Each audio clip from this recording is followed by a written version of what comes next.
Welcome to the Empty Netters podcast. Can you believe what this has become? There was a full 48 hours where I felt like I was like literally Superman. Jumbo loves playing Fortnite, so he gets on the sticks. Did TR show you the sauna cycle, or was that all? No, I invented that. Almost a year now that I haven't taken a body check. That's kind of nice. Finished tonight with some chicken fingers and a few Guinnesses right into you guys. And that's where this pod came to life. Ice is ready, and we are back with another episode of the Empty Netters podcast brought to you by BetMGM. I am your host, Dan Powers. With me on the sticks, whispering sweet nothings in the Irish language into your ears, Sean Buffer, producer extraordinaire. And we're going to be talking a lot about injuries today, so it seems pertinent to remind everyone that this kid once broke his arm on a hammock because he's so unathletic. Chris Powers. He was flipped on the hammock, as always. Well, did you break it or not? And then... Did you break it or not? Yes. And then... And did you say as always? Yeah, I did. Okay, good. And then I want people to know that I was flipped on the hammock by... Well, maybe I... Well, whatever. I was flipped on the hammock by a cousin of mine. And after I told my mother that I would be... I didn't like when that cousin pushed me on the hammock because he always flipped me. And she said he won't do that. Go play with your cousin. Yeah. Go be a team player. And play with your cousin. He was pushing me on the hammock, and I said, I remember going, you're pushing me too high. I don't like this. And then he immediately slowed it down, and I was like, oh, wow. All you have to do is ask for things in this life. And then he immediately went up and under, flipped me over. I went to go like this, broke my arm. Snapped. Then no one believed me that I broke my arm. I came in because it wasn't like a compound fracture, you know? Sure. And I come inside, and I'm like, my arm is now broken, Mom. And she goes, no, it isn't. And I go, yes, it is. He flipped me on the hammock. Don't ruin this day with your cousins. And my mom said. And I said, my arm is now broken. And then they said no. And then I left me with a broken arm for several days. And then we went to the playground at Coastal Ridge Elementary School. And they go is this play. true? Yeah. They go play. And I go like this, I can't. I have a broken arm. And they go on the monkey bars right now because I love the monkey bars. Yeah. And I go, I couldn't. My arm is broken. I couldn't possibly. I have a literal broken arm. And they go like this, go on the monkey bars. So I go like this, take one swing, immediately fall off the monkey bars because my arm is broken. And they go, oh shit, is your arm broken? And I was like, yes. We go to the hospital, arm broken cast. I'm surprised. Unbelievable parenting. I also, I love how in this like warped, horrible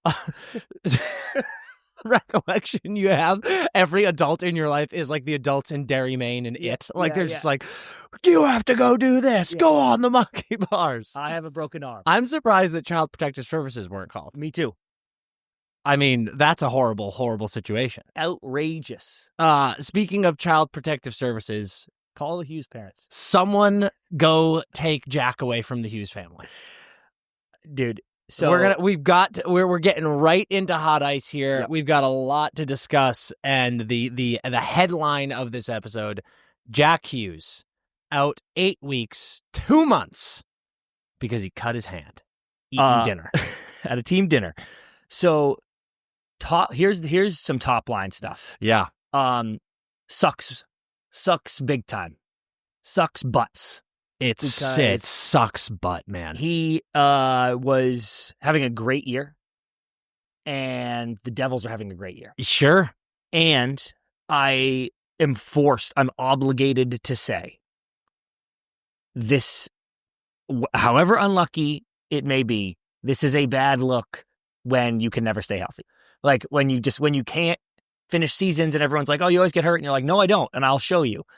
This is a bad fact. Put it that way. This is a bad fact, dude. It's real bad. It's a bad fact. I like you're right. I mean, it's so tough. Yep. Jack Hughes in his career has gone 61 games, 56 games, 49 games, 78 games. Good. And that was the 99-point season. 62. And now here he is about to miss, 20 games? Yeah, 2 months. God, maybe more. Maybe 30 games. Yeah, I mean, like this is horrible. And listen, we hate injuries. We hate them. We don't talk about. We don't like talking about them. We don't talk about them in the future sense. Yeah. We'll talk about analyze them past injuries. Yes. This is a not okay one. On the spectrum of injuries that are okay and not okay, this one is not okay. You cannot be cutting your hand on a wine glass at a team dinner. One more thing. He was having too much fun. One more thing to say. I know the answer to this question, but I'm forced to bring it up. Yeah. Olympic rosters are due December 31st. Oh, he's toast. And he's toast. He will be healthy per the current timeline. He should be plenty healthy to play. And if I'm Team USA, I name him because I go, he'll be fine by then. But he is going to be out still by the time these are due. And that is a factor. Yes. Like he should be back mid-January. Yeah, no, I get it. I understand how timelines work. Yeah. And months. And you're right. But there's a few things here. I love Jack. We are big Jack. Yes, We're a big Jack pod. Mm-hmm. If he had played better at Four Nations, I would 100% agree with you and be like, has to be a lock for this team. But when I think about a player like Jack Hughes and how important his hands are to his game, and I don't know any of the details. We don't know any of the details. We wouldn't presume to know. But an 8-week, I cut my hand on a wine glass injury after an immediate surgery means a tendon was severed. Oh, yeah. So I'm like, I don't know. I don't know that it's a guarantee that you name him to the roster and he's going to be back and like nothing has happened. I assume he's going to be back like nothing happened, and I would name him to the roster. Yeah, but I don't know that it is a certainty. Yeah, fair. I would say that's right. Especially like Jack Hughes is a center, right? And he played some wing, maybe he would have played some wing. And you've got guys like Tage Thompson who didn't make this fucking team. Mm-hmm. And look at what he's doing right now in Buffalo, in lowly Buffalo. Yeah, oh God. So I don't know. I don't think it is like a definite certainty. And he would have been if not still is on that team. But dude, the fucking Devils, man. Like this is just it's actually comical how fucking unlucky this team is and how bad their injury history is. And they currently are without Jack Hughes, your best player, your star player, Dougie Hamilton, Evgeny Dadonov, Kovacevic, Brett Pesce, Connor Brown, Cody Glass, Zach McEwen. What is going on here, dude? And which we're going to get into later. And does it make sense that they're named the Devils and there seems to be some witchcraft going on? That's interesting. A name change could be in order. Or do we exercise the Devils? Exercise. Have you ever considered that your team is named after the New Jersey Devil and maybe you're playing with fire? Where was he from again? Remember we were asking people. The New Jersey Devil? Yeah, he's like... It's from the... It's not Poconos, but it's like... it's like... oh, he's from... It's the... Sean, will you look that up? Where is the New Jersey Devil from? It's from like the... Fuck, I know this. It's like some woods in Jersey. It's the... Yeah, the Pine Barrens, dude. The Pine Barrens. The Pine Barrens. He's in the Pine Barrens. We gotta go get him. We gotta kill him. I legitimately, this is a message to the New Jersey Devils. Someone get him and kill him. No, fly us out. We will go ghost hunting. We'll grab Rusty and Willie. Yeah. They've done ghost hunting before. We'll go ghost hunting, and we will exorcise the demons of the New Jersey Devil that has clearly put a hex on your hockey team. Because I'm looking at 8 players, key players, out with injury, and Jack just got his hand cut off. Can I give you a couple scenarios of how this happened to Jack, and you tell me? Yeah, which one happened? No, not which one happened, just which one. Before we even begin, do they all include a curse from a demon beast? Given. Okay. They have been cursed. Yeah. We're living in a world where a demon beast in the Pine Barrens has cursed this team for naming without talking to him. Yeah. That's all we need to do. We need to go to the Pine Barrens. We need to find the New Jersey Devil and be like, do we have your permission to have the team named after you? Yeah. Okay. Here are 4 scenarios. Okay. And I want you to rank them 1 to 4. 1 is... most likely. No. Oh. 1 is you are most mad at Jack. And 4 is you go... all good. Okay. Okay. And to be clear, these are all made up. Yeah. Here's scenario 1. Someone spills... someone breaks a glass. Yeah. Does someone, not Jack, breaks a glass? Sorry. One is I'm most mad? Yeah. Okay. Someone breaks a glass, and everyone's like, oh, shoot. And everyone's like, oh, okay, hold on. And Jack's like, I got it. And someone's running to get a dustpan, but Jack grabs some paper towels, and he's going like this. across the counter, Yeah. just swiping up the big pieces of glass, and he goes, "Ow!" And one of them right through a tendon on the side of his hand. Okay. That's scenario 1. Okay. Okay. Good guy, Jack. Scenario 2 is Jack is opening a bottle of wine. You, by the way, what you were just describing, I don't know if you know this about me, was literally something that happened to me. I don't know if you can see this, Sean, but I have a big scar on my palm right there. Once in college, a bottle dropped in our apartment, and I was bent down picking it up, and this girl, Kristen, came like barging into the room drunk with like a towel and didn't see me bent down cleaning it up, and she like hit me and my hand went forward and like ripped open on the bottle. And I was like, "Are you? What's happening?" Anyway, go Scenario on. 2, Jack is opening a bottle of wine, the first bottle of the Yeah. Okay. and he puts the wine key in it.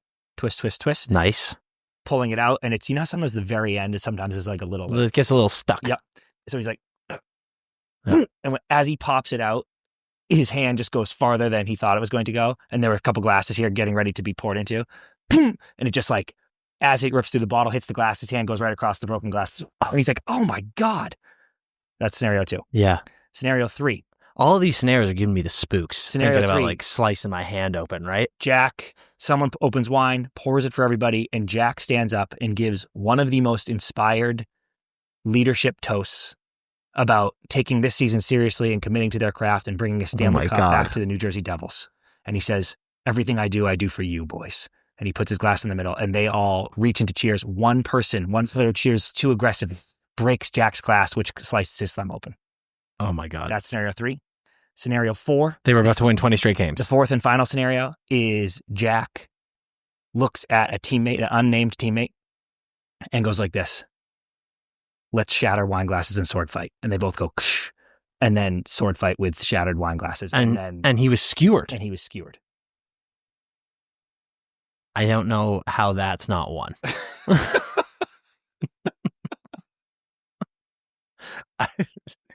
You would be disappointed in Jack. I do. I listen, if I'm being reasonable, I don't know how that wouldn't be number one. But that would be sick, though. It would be really funny. Yeah. If it came out if they're like, "Listen, dude." Jack has we a were slight jousting, hand, but Jasper Bratt has been stabbed. Yeah. He won the fight. So that's gonna be one. Okay. I think, honest to God, my number 2 is the speech, because I'm so mad of what could have been. Yeah. I'm not mad at how it happened. I'm mad at what could have. Like, everything was so good. Yeah. And then it became so bad. So that's why it's so terrible. Okay. And then you might have gone right in order. I think 3 is the wine one. Yeah, opening the bottle. No, actually, 3 is clean. What are you doing cleaning up, Jack? That's what I'm saying. That might have been. You're at a restaurant. Dude, don't use your hands on broken glass. I know. Your hands are your tools. Those Dude. are Are the you tools. insane? Yeah, dude. I make my living with my I make my living with my hands, dude. Like, he is Joe Bluth. He can't be cleaning up broken pieces of glass.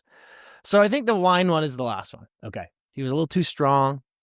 And he was being but also like at a restaurant, why are you opening the wine? Yeah, dude. In both scenario 1 and 2, a waiter is getting fired. Yeah.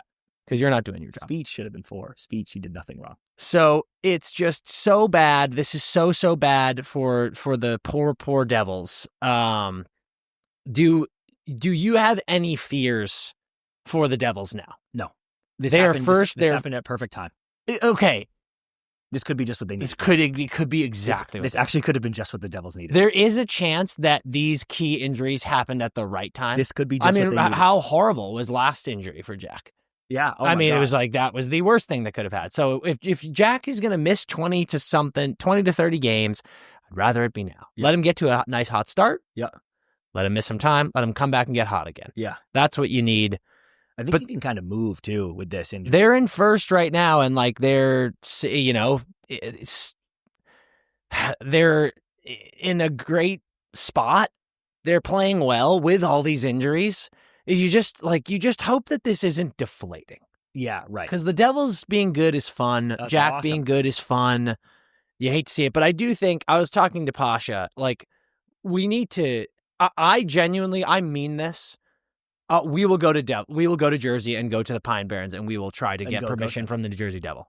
I swear to God, I will do that. And if not that, we need to look into hiring a witch doctor, a shaman, someone to sage the locker room. And this is like Ted Lasso. Did you watch Ted Lasso? Oh, yeah. This is like when they find out that the training ground is cursed and they all have to like burn. And that's what the Devils need to go into their training facility, and they all need to have a token of their choosing, and they need to burn it in a barrel and give it to the New Jersey Devils. Yeah.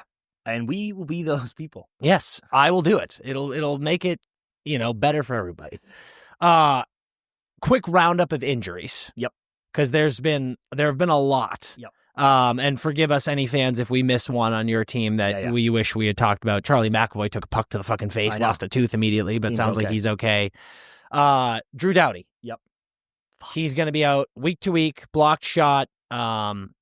He left in a walking boot, but can confirm it's not anything as serious as last time, which is fantastic.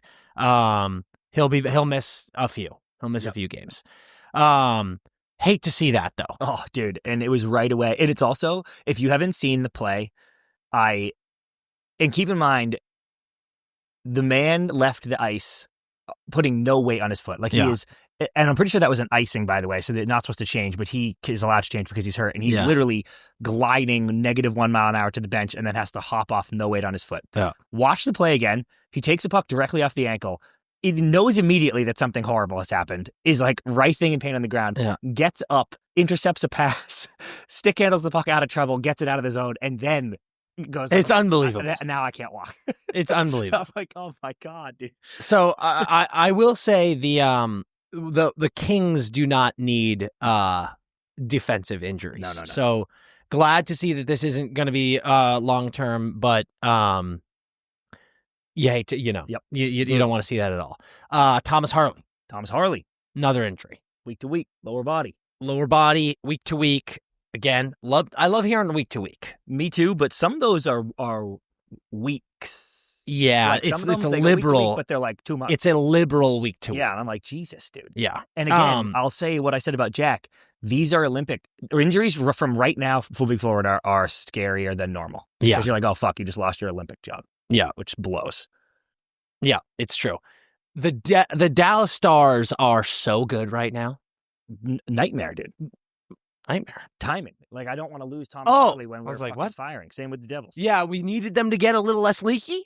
Yep. They patched up the holes. Thomas Harley, big part of that. Yep. So him being out, you hate to see it. But, well, we talked a lot about Dallas last week, so we're going to not spend too much time. But I do, just because some fans on Twitter were like, hey, give the Dallas some more credit. Oh, yeah. And I was like, listen, what we did was we gave them a pee-pee whack and they tightened it up. Yeah. So I don't want to. They respond. Yeah. But I do want to quickly just say, Jason Robertson, the guy that everyone wanted to trade. He is on a career year pace. I saw something that was like the most points in November, maybe it was. Yeah. And it's like Connor. And dude, it's actually insane that McDavid's 2 points off the league lead now or something. Yeah. But it's Nate, Connor, and then Mikko and Robo. Yeah. I'm not sure if that was in order, but just so sick that Dallas has 2 wings in that. Robo absolutely firing. I saw you talking on Hockey Talk about, we wanted to trade Jason Robertson. Yeah. Insane. Had a Hattie the other night, and actually, Miro's got like 12 points in 6 games, and Rantanen is just a is machine. There a chance that you just unlock something, Dan? When you give someone a pee-pee whack, they get it's been whacked, and then they careful, they go harder. That and then I'm not entirely sure that that's what happens to everyone, pal. And so then if we stroke them off too much on the pod, they get flaccid. They soften. Because we stroke them off to completion. And then they flaccid. We need to start edging teams. Pee-pee whack. You're announcing to the world that violence just arouses you. Just a flick. Okay. Not a punch, just a flick. You've been reading too much Pucked. 100%. Like a bulldozer, Dan. A bulldozer. This is a you kink, and we don't kink shame on this show. No, we do not. So I will support you. Yep. But I want you to keep that on your side of the table. I just want Dallas fans to know that they're asking for excessive stroke off. And I'm telling you, excessive stroke off leads to soften. Yeah. We need to edge them. Yeah. So good job, Dallas. Not great. Not that good. Not that good. Good job. You got an injury now. Another one we wanted to hit on, Kirby Dach. Friend of the program. Friend of the program, out 4 to 6 weeks with a fractured foot. Fucking brutal. God, these foot And he injuries. was playing. He started slow and was playing great. Yeah, was he playing sure great was. The last few games, and you had even talked about that 2C spot. So now it's just put into sharper light. Maybe accelerate. Maybe accelerate Yep. that idea. But Montreal Canadiens, they got some space. Mm-hmm. They're playing well, but have I don't want to say faded a little bit, but they're now third in the Atlantic when they were so comfortably sitting atop. They've got a couple games in hand though, so whatever. But the Habs, that goal diff's down to -2. I don't know. You get a second line center that's really, really strong. Atlantic is so weird. Every team is a minus goal diff except for the Bees, who are +2. I know, it's so funny, and also everyone in the Atlantic is like pretty good. Yeah. They're not like, no one is awesome right now. The Pacific's also weird, but it's like the Central, tons of teams in the green. Yeah. Colorado +31. Yeah. Met tons of teams in the green. Atlantic, literally. And Atlantic, I'm like, these teams are all so good. And I'm like, Yeah. you all blow. Yeah. What's going on here? Like, you maybe all suck. It's wild. But that is something to keep an eye on. I've been saying, I just think, God almighty, could they use a second line center that's like just that will make Doc go out to the wing or maybe the third line center and make them even stronger. And this is now a situation where, the given what we're just saying about the Atlantic, I think a lot of things are going to go up and down and left and right all season long. But I don't think that if you're Montreal, now is the time to slip. That's not what we need. Correct. So maybe make a move. This is when you find out. Now they'll know. Now they'll know this is just what they needed. Maybe make a move. Moves that we love. Oh, yeah. Been telling all these Kings fans not to worry. Everyone was freaking out. Adrian Kempe signs his extension with the LA Kings. 8 years, $85 million, 10.625 AAV. Coming off his $5.5 million deal. Nice bump. Oh, yeah. Real nice bump. Adrian Kempe, 20. About to be 30. Is he 29? Oh, yeah. You said this is probably the last contract he'll sign. Maybe 37, 38 when it's done. Certainly the last long-term contract he'll sign. Couldn't be happier for our guy. Yep. I mean, this is just fucking incredible. How do you feel about the deal? I absolutely love it for both sides. Yeah. And what I mean by that is extremely well-deserved raise for him and 85 mil. You're good, dude. You're good. That's cool. You're fine. Everyone's fine. Your kids are fine. Just had a beautiful kid. But he could have gotten more, which is why I think it's a win for both, because he's happy. He wants to be here. He got a number he's thrilled about, and the Kings should be absolutely thrilled about it too. Oh, my God. I was joking with you that because I was looking at the contracts, and obviously they paid Kev and they paid Byfield, but nothing huge. No. And this is the biggest deal they've given since they gave Dewey 11. Yes. And I was loving that Dewey gets to still be like, I still make more. Not as much as me. You bitch. But that's a win for the Kings because, like oh I said, my they could have got God. more. I wrote this down, 139 goals over the last 4 seasons, tied for 20th among all players. And the thing is, well, I probably shouldn't even say that on the air, but the thing is this, he doesn't get enough recognition still. No, he does not. You know what I mean? It's a West Coast thing. I think if he played on an East Coast market, he'd be even more. But I'm not sure just above casual. There's casual fan, there's diehard fan, whatever this guy is. Yeah. Fan. Engaged fan. Engaged fan. I think the engaged fan is unaware how good Adrian Kempe is. I completely agree, especially in the sense you had said he does everything for the team. I don't think fans who are the engaged fan, very good hockey fans who pay attention, they watch. I'm sure they watch some Kings games. It's the stat watchers, man. Mm-hmm. It's the people who go. I saw someone on, when we posted it on X, someone was like, over 10 for a guy who's going to be a perennial 70 to 80 point guy. What a waste. It's just, it's a wrong. I was like, it's a real bad take, man. Dude, and it's because they don't understand what Adrian Kempe does he is a penalty killer. He's throwing hits around like crazy. He is a 200-foot winger, which is so fucking rare. And He's a leader. He's a presence in the room. I think this is the future captain of the LA Kings. Ooh, I love that. I think we're going to get, we'll see what they do, but if I had all of my druthers, when Kopi hangs them up, I think just like Marshy in Boston, you throw the C on Dewey for a few years until he retires. Yep. And then I think it's juice. I don't even think it's a question. What he's doing, 35 goals, 75 points, he's doing on a team that runs a trap system. Correct. Put him on a team that is offensive minded and it's then go cry about his point production. And it's literally that simple. He's doing this on a team that is designed to play defense and not let him have 100 points, which he could have if he wanted. I mean, it's funny too. It's like, I don't think people realize how big he is. Yep. He's 6'3". He's, like I said, he throws the body around a ton. He's gritty. Yep. He's gritty. He'll get in it with people. And yeah, if you put him on Colorado, put him on Edmonton, put him on Dallas, put him on Florida, he is a 100-point guy, no question.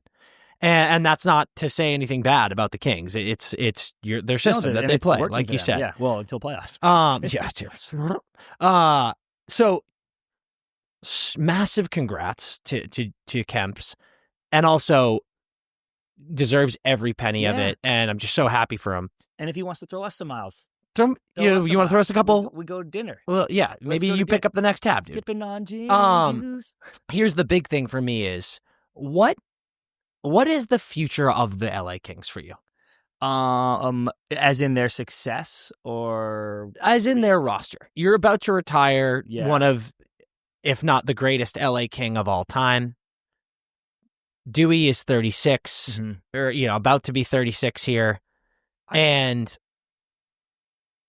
they've done a reasonable job. There was that stretch where I remember it was a couple years ago where they were like, "Oh, the Kings are trying to." Remember we were at Hockeywood or whatever, and Luke was like, "We're gonna retool on the fly. Like the goal is playoffs." Yep. But they were in this era of the Cup team is done, and we're not a playoff team. That was the talk. And then they were really surprising that year, made playoffs, and then I think lost to Edmonton. But that was that year, that first Edmonton loss. Yeah.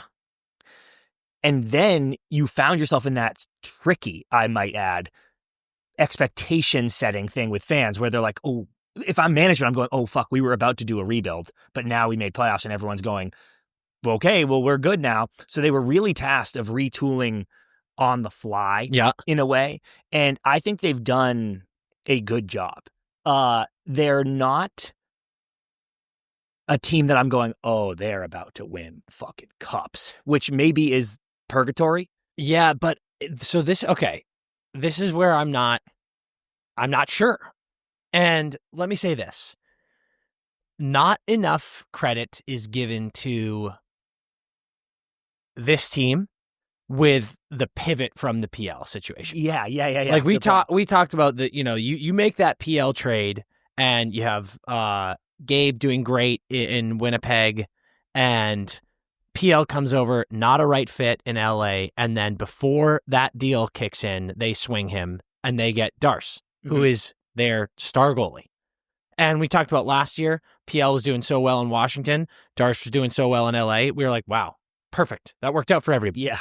So that was a massive pivot because they got PL and they were like, you are our Kopi replacement. Yeah. You are our star center moving forward. Didn't work out. They make a move. And now, I think very quietly, we have to look 2-3 years ahead here in the days of no Kopi, no Dewey. Yep. And you've got Darce, who's, I think, fantastic and will be fantastic for a few years. And how old is he, though? I think he's 35. Yeah, so give me 2 years more, maybe. That's a concern. So, I don't think it's a concern. I think it's a concern for me. Well, you're an idiot because you forget about Portillo. They have a fantastic goalie waiting in the wings. Okay. So, you've got Adrian Kempe, 19 points in 19 games. You've got Quentin Byfield, 17 points in 19 games. 29-23. You've got Kevin Fiala, 14 points in 19 games. You've got Brant Clark, and you've got Mikey Anderson. And I just think, like you mentioned, very quietly, good contracts, guys locked up for a good. Clark will be the next one. But I'm like, you guys are pretty good here. They're in good shape. This is a pretty good shape situation here. Laugh, Clark, QB, Kev, Juice, Kuzi, Mikey, Fogues. I'm listing all guys in their 20s. Yeah. Turk. And then even like Phil Deneau's 32, Joel's 32. Yeah. There's a runway there for sure. So I do give them a lot of credit for that. And you know what? Actually, to be fair, I'll pump them up one more because the teams that come to mind that I'm going, oh man, the Ducks, like these guys that are really about to go, they had incredible draft picks. You know, they got to pick in the top of the draft and really build this thing. So what the Kings have done on the fly, their prospect pool beyond what I'm looking at on this roster isn't great. If you look at like, the scouting and all that ranking. But what I'm looking at right here is competitive and is a playoff team. And if you make the playoffs, you can win the Stanley Cup. Yeah. Pretty cool. Very cool. Pretty cool. Juice going to be there the whole time. Dude. Yeah. I'll be right there with him. It's fantastic. God, I love to see it. Did you want to talk about some goalies? Yeah. I saw some cool stuff in the goalie world. And it was the goalies best and worst by goals saved above expected. Okay. Hold on. Goalies best and worst, like as in best and worst goalies, or they're okay. And it's a stat that's like, this is what you should have saved. Yeah. And this is how many goals you've saved above your expected. Yeah. Versus how many less. Do you want to try to guess anyone? Goalies who have the highest above saves above expected. Saves above expected. Or goals given up above. Okay. Expected. Goalies, I have not looked at this, I promise. I'm going to say LT is up there. I'm going to say Sway is up there. I would guess maybe Dobesh is up there. And maybe Spencer Knight. I bet Spencer Knight's way up there. LT is number 1 in the league. Come on. 12.9. Sway is 2, 11.5. Spencer Knight, 5, 9.3. Top 10 is LT, Swayman, Shelob. Nice. Hellebuck, Spencer Knight, Askarov. Nice. Sorokin, Dostal, Wallstedt, Demko. Fucking A. Demko, 6.3, number 10. At negative 12.5. Goal save against expected. Oh, are we about to sue or someone? Well, just this is important. Jordan Binnington. Yeah. Negative 8.9. Next worst. Olmark. Negative 4.9. Seventh worst. Markstrom. Right below him, negative 4.6. Dustin Wolf. Yeah. Negative 4.3. Who fucking sniped that Chelly? Chelly was all over Wolf having a slump. Negative 4.3, negative 3.4. Next two. Gibber, Cam Talbot. So where is Gustafsson on that? Because Swedish goaltenders. I only had top 10 and worst. Yeah, looking great. So a couple things I wanted to point out. If you are the Capitals, you are blowing your brains out and making sure I'm standing behind you. Dude. Because you are in literal last place and you have LT. The best goalie on earth. Hey. Stop breaking the law, asshole! Oh, dude. Someone asked yesterday, it was like, what do the Caps need to do? And I was like, they need to score goals. Yep. Like, Jesus Christ. Yep. So that is El Brutal. Oh. If you are the Senators, you are thrilled because you're like, Elias Olmark is playing the second worst goalie in the league. And we are based on this metric. Yes, but this is an important metric. Yeah. I just don't want to trash anyone. You're in the mixer though. And he's like, I'll be way better than this. He said that already. He's like, I'm about to be way better than this. Yeah. So you were in the mixer. That's cool. Yep. That's like the Otter stat. Yep. Binner, if you go, what's wrong with the Blues? I go, this. Him. This exactly is it. But you know what? You know why it's happening? Because the Olympics. Correct. He doesn't care. He doesn't care about anything but Olympics. This man is a mutant when it comes to international play, and he is like, or like high stakes play. Yeah. And I think he's just genuinely like, he's just thinking about Olympics right now. But I'm like, dude, you gotta tighten it up if you want to keep that job. Are you? LT's taking your job. Are you worried? I mean, dude, he's already taken the job. There's literally no chance. You don't need to. Hey, brother, you don't need to ask me who I think should be starting in the end goal for that team. But clearly, the people who picked that roster have a fucking wand in a knot and stuffed up their bottom because they're. How is this even a question? LT's the best goalie in the league, right? Is there a chance? Is there any universe? Because there is for me, but is there any universe Binner in your world that he doesn't make the team? Yes. Oh, okay. Actually, probably not. Just because Canada doesn't have the best tendies. I know, it's a real problem. Where is Wolf is Canadian, right? Yeah. I mean, God, it sucks that he's having a tough year. Because, like, to me, if he was even shades of last year, I'm like, how do you not pick him for this team? But, like, Jari's been pretty good. Yep. But I think it's LT, Jari, and Binner. I mean, LT is what? No Hill? Well, is Hill like what's Hill's health status right now? Yeah, fair. I mean, like I would always take Hill, always for sure. But I mean, LT is the starting goalie for this team, and if not, you are jackasses. But what's frustrating is you're jackasses who might and probably still win gold. So you get to just be jackasses, and I'm like, congratulations. So quick hitters on this. Swayman, just wanted to point out, we talked about his numbers the other week, where it's like, what was like 2 high twos? I'll get it exactly right. So I think it was his save percentage 299. Yeah, I remember you saying, and 902 save percentage. Yeah, and everyone's going, oh, that's not good enough. And I'm like, yes, it is, because he's literally stealing games. Exactly. Stealing right. games. Exactly right. So exciting to see Askarov there if you're a Sharks fan. Ah, God, isn't that cool? You got that, and you were like, I really hope that works out, because that could be an accelerant on our We're Relevant. So exciting to see him there. So exciting to see Spencer Knight there if you're a Hawks fan. Yeah. Incredible. I've always been a Spencer Knight guy. So have you. Sheila. Is it not the most fun thing in the world? When do you get to say it's for real? Now. Like, I'm talking like for real. Now. He is an all-time goalie. Okay. One of the best goalies to ever I didn't know what for real. One of the best goalies to ever live. Okay. He is a starting goalie in the NHL. He's a starting goalie in the NHL. He might be like the guy. And Vancouver, that's another one. Dude, won't it be crazy, man, if we look back, Spencer Knight you can live with, because it got you a cup. It got you a cup. You had Bob, and he was dealing with some stuff. If you are Van or Nashville and you watch Shelob and Askarov go compete in conference finals moving forward, you're like, oh no, we blew that. Yeah, it's so tough. I mean, like, you've got Demko. Yeah, what'd they get for Shelob though? Not a ton. So, but here's a question for you, pal. At what point do you trade Jari? Now, tomorrow. Like he's actually been okay this year, but he's been great. I mean, I think he's banged up right now.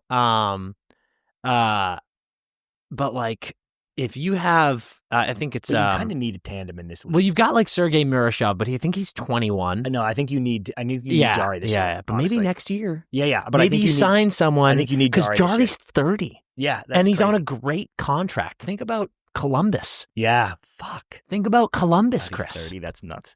Yeah, I think you need him this year. You need him this year. Yeah. But she loves is great. So can I just quickly rant about 2 of these goalies that you've named? Yes.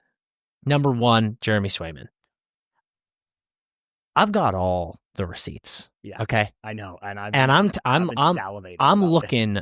There were some Bees fans who wanted us to talk about the Bees again. Yeah. We talked about them last episode. Bees are a blast, but we will not overly stroke. And we will not. We will edge. We will edge. And I'm also going to say this, dude. I know you, every one of you, and of which many are quote unquote media people. Some of you fraudulent blue checkers in the Boston area, and I've got them all. And I'm giving you the opportunity to apologize, because all these people who are fucking posting photos of Sway being like, that's my goalie. And I'm like, oh, is it? Yeah. Is it? After what you said. Yep. So the door is wide open for an apology. Come on in. And then the other, Spencer Knight. That one, we're talking Olympics, brother. That one is interesting. Yeah, it is. Because the U.S. goalies are so good in Hellebuck, in Sway, in Otter, in Demko. Who's also on that list. And now in Knight. Mm-hmm. And I'm like, you can only take 3 goalies. Holy moly. Dude, I said years ago, this was like maybe the Vegas year. I said Spencer Knight would take Bob's job. You did. It was the Vegas year. And I was like, he's literally better than him. And he Bob is incredible, so I will apologize for that, but I stand by that. I think Spencer Knight is that good. I think he's Bob level good. And he will... How old is Hellebuck? I don't know. 30, 31? Spencer Knight... Hellebuck's 32. 32, okay. So I think maybe you kind of do that. Like, Otter's only 26, which is crazy. Sway, 26. How old's Demko? 28 or 29, I think. Demko, 29. Yeah, so I think we're careening towards a Sway, Otter, Knight. Yeah. Trifecta. I think that's our dream. Yeah. That's the US's dream. It's not the Vancouver Canucks dream, I'll tell you. What sucks is, and Winnipeg fans don't get mad at me, what sucks is that Hellebuck's just the starter. Oh, 100%. But like, if you just lose again. But he was great. He was great. But like, his playoff struggles are very real, and we lost in 4 Nations, and it was not his fault at all. He played great. But like, He'll be on a leash. No, it just like sucks that it's a narrative. Like, he literally has to win gold, or else people are just going to be like, are we seriously starting this guy? He's got no clutch gene. And I'm like, if he gets cheesed in one game, it will be like, you're gone. Yeah, yeah.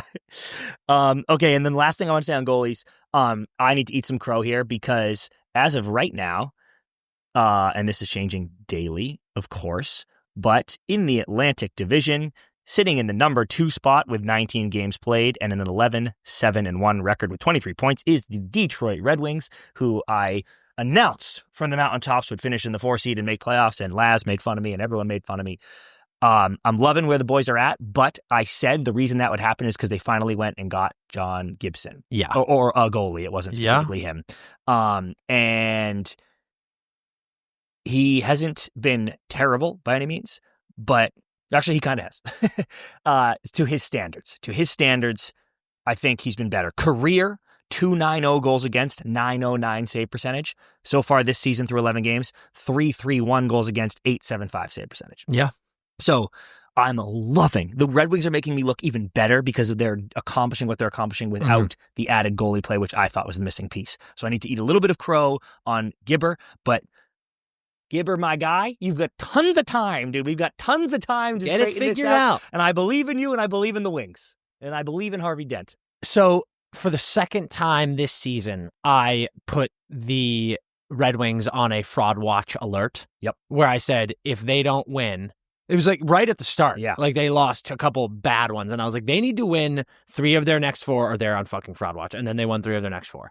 And last night I went after the Buffalo loss. Awful. Which was horrendous. That was old Wings, dude. Yep. That was recently. I was like, Wings. guys. And I then last night I said this is a must-win game against the Rangers, or you're on fraud watch, and they won. And the 2 times they have responded. Yeah. When I threaten them with fraud watch, they get it done.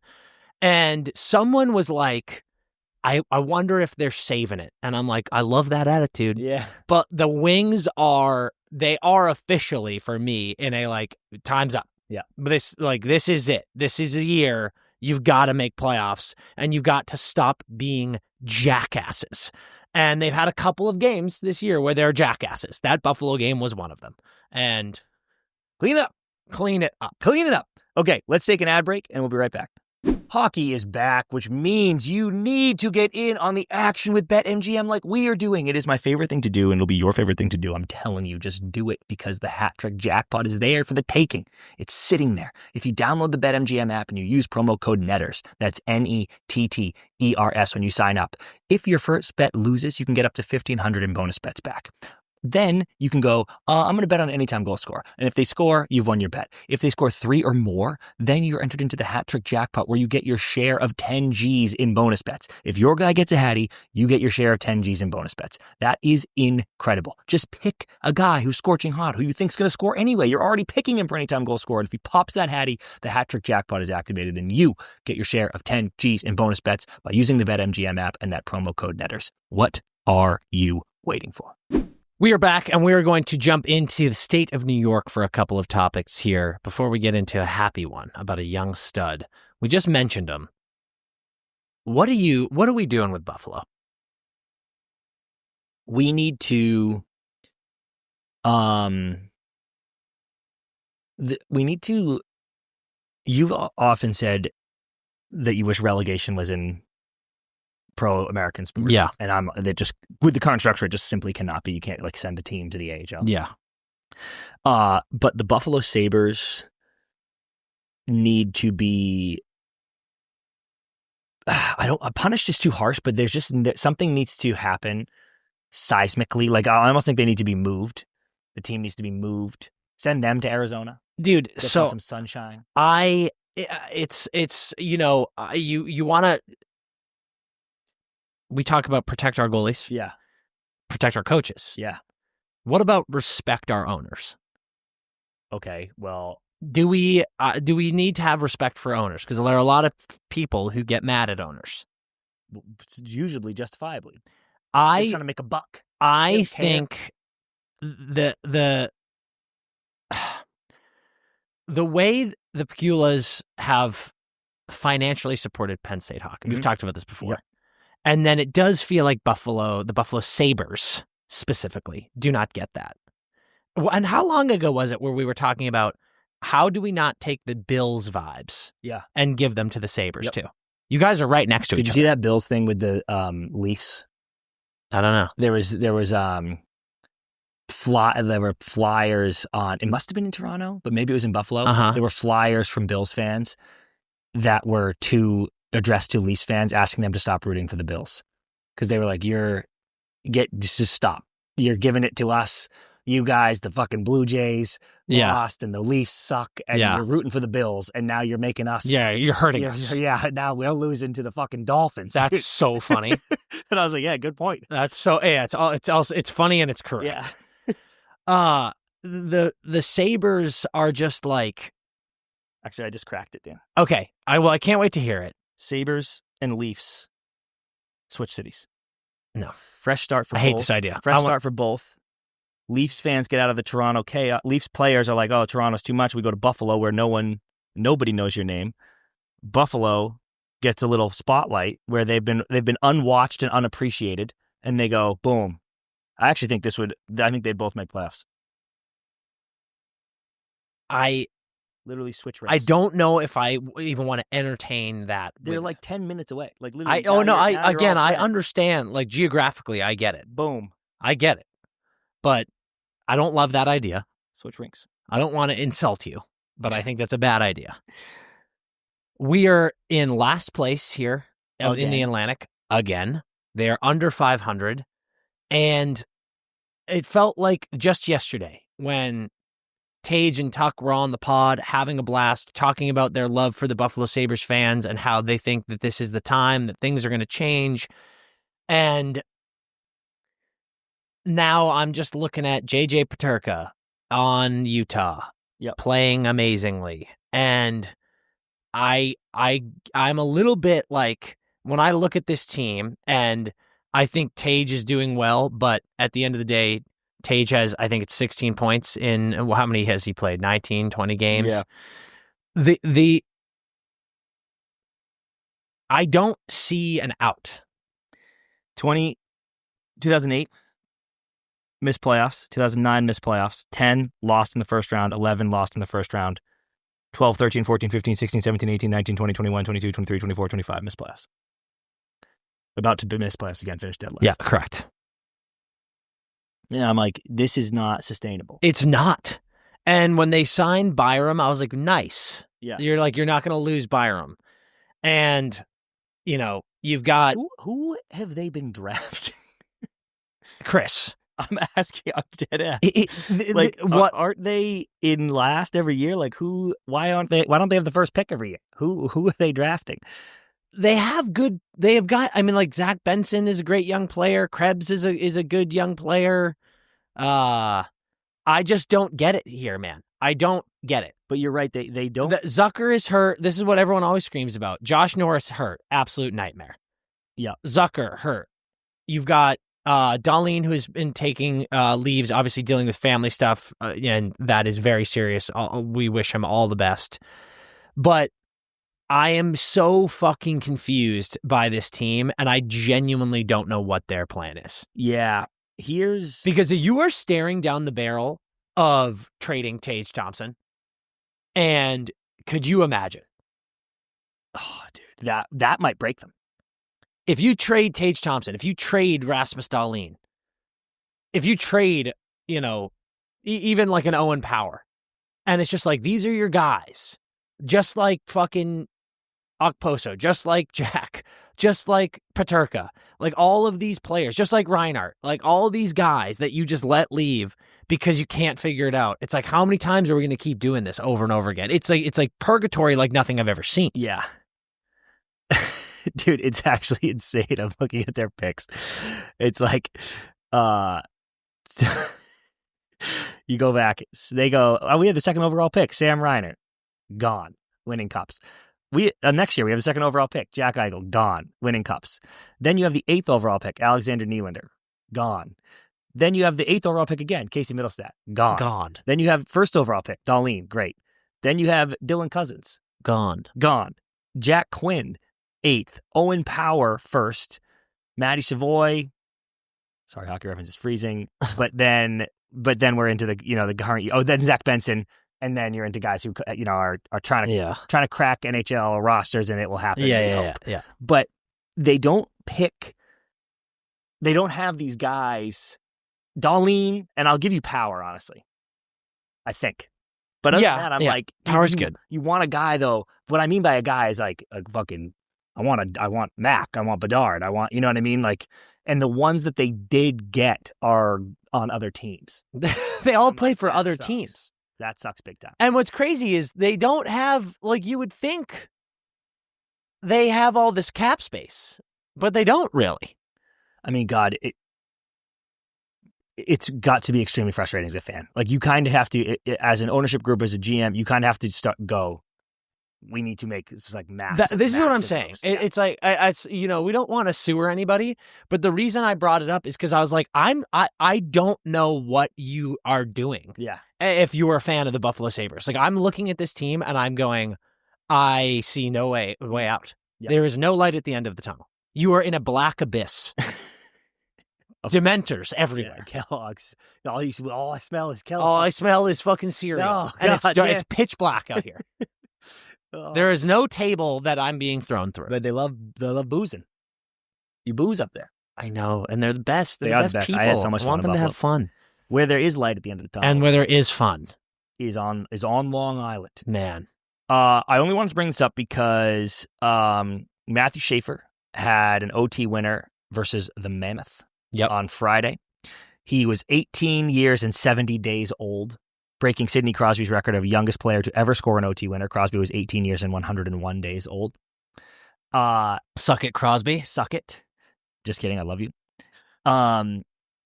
Schaefer, I guess I have two things to say.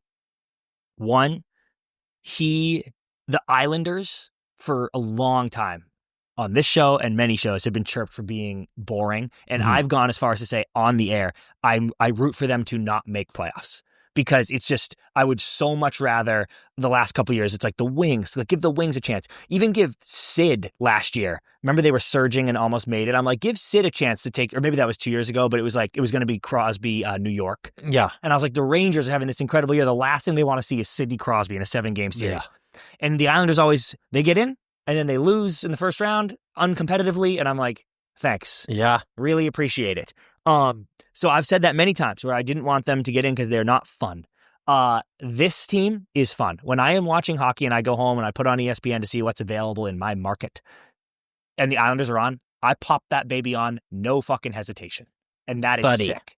They are a frickin' blast. The combo of Sorokin and Riddick in net has been great. Bo Horvat is buzzing. 23 points. Barzal, as we've said a million, like Barzal needs to be good. Barzal is good. Yep. Schaefer is tied for second on the team in points. Emil Heineman has 9 goals. Like, this team they're totally different, dude. They're totally different. 12th in, did you say it's 12th in goals for in the league? I did not say that. They're pumping in goals. It's amazing.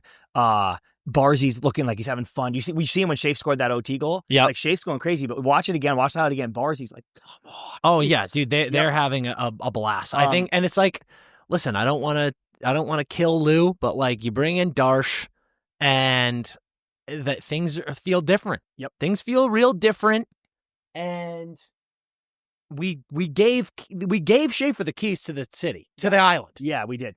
And buddy, does it looking good? Somebody get him some frozen pasta so he can put in his fridge so he can eat. Is there a title for like the Lord of an island? Like the islands have like what is it, a king? Like there's got to be some cool name for someone who rules an island. I mean, I think on the Iron Islands it's king.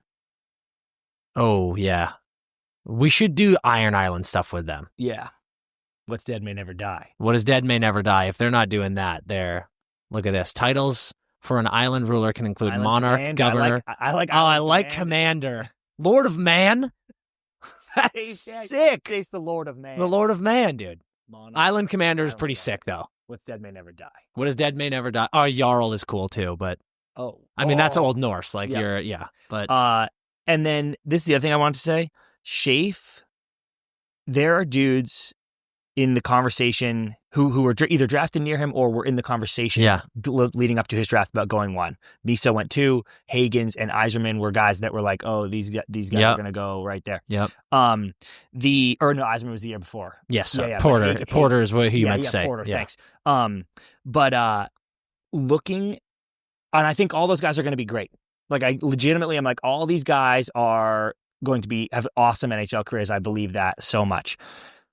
But based on the production right now, where Shafe is leading all rookies in points, not rookie defensemen, which exactly what we saw Lane do last year, it is actually crazy to think back to all that pre-draft media that was like, who knows who's going to go 1, and this draft isn't that good because there's no star. Yeah. And I'm like, Matthew Schaefer is a fucking... Dude, he's like... is a supernova. And I literally cannot believe how it's hard evaluating prospects. No one's ever completely right or completely wrong. Yeah. It's rare when someone goes Sidney Crosby, Connor McDavid, Sidney Crosby, like these are can't miss. That term is thrown around too much. Yeah. Can't miss prospects.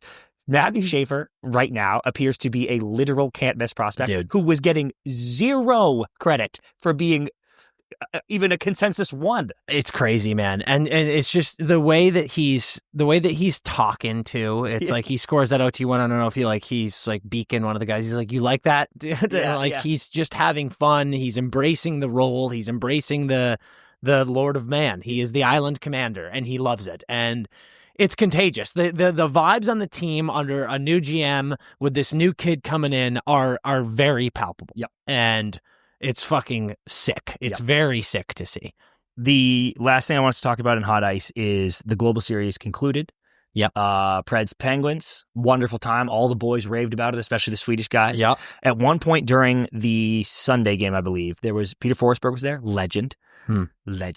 And they played a tribute video of him, and it's watch any Forsberg mixtape on YouTube and have the best night of your life after that. And Crosby and Forsberg traded sticks in a cool ceremony. Yeah. And first of all, the stick he got was like one of the old Eastons, which was gas. I was like, that's awesome.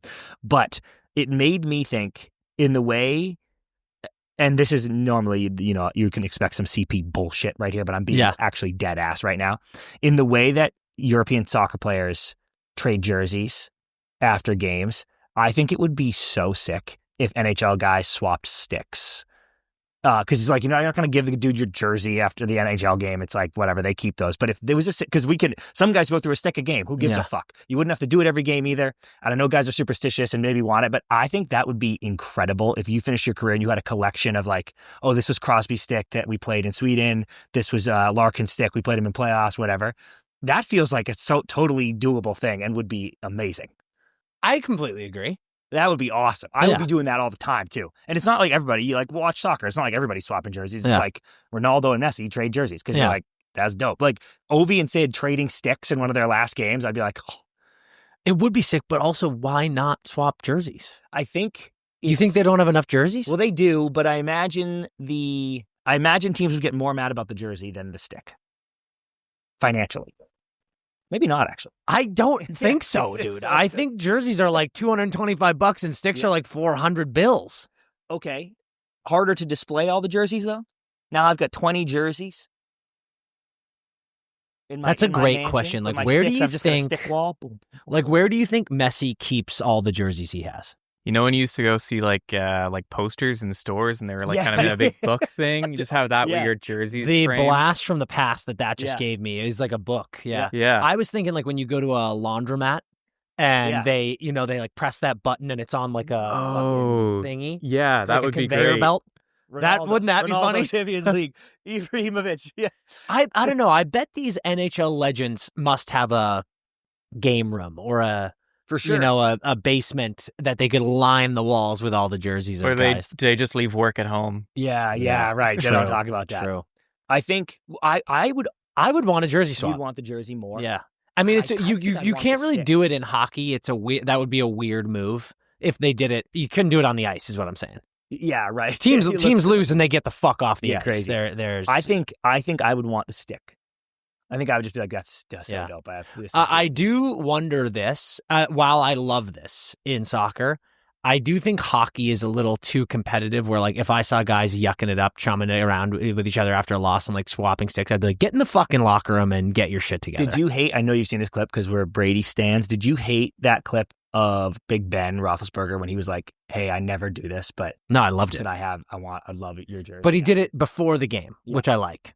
And I'm sure they meet in the tunnel somewhere.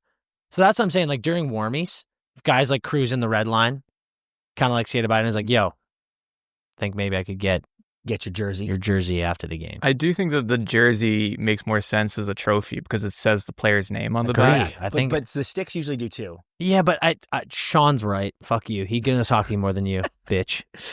No, it's true. I'm telling you, it's like the jersey is sick. Like I want that. The jersey is extremely sick. Oh, 100%. I want it. They're I want both it. Sick. I just think it'd be cool if you. I think guys do it. I think they do it in the way Big Ben did it with Tom. Yeah, it's not like a thing every game, but he was like, "Hey, can this one exception? Can I have your jersey?" You know what? Now that I'm thinking about this, as much as I love it in European football, it is kind of ass. Like you lose to a team and then you're like chumming around with a guy on the other team on the pitch. I hate how they do that. Yeah. It happens way too much. Agree. And I don't give it, like, miss me with the, like, oh, well, they're an international team. I don't care. Yeah. Get off the field. Why have I liked this for so long? It's so lame. You're going to be swapping sticks in the locker room after. Great. In the locker room. All right. Let's take a quick break and then jump into Netter's College Puck Drop.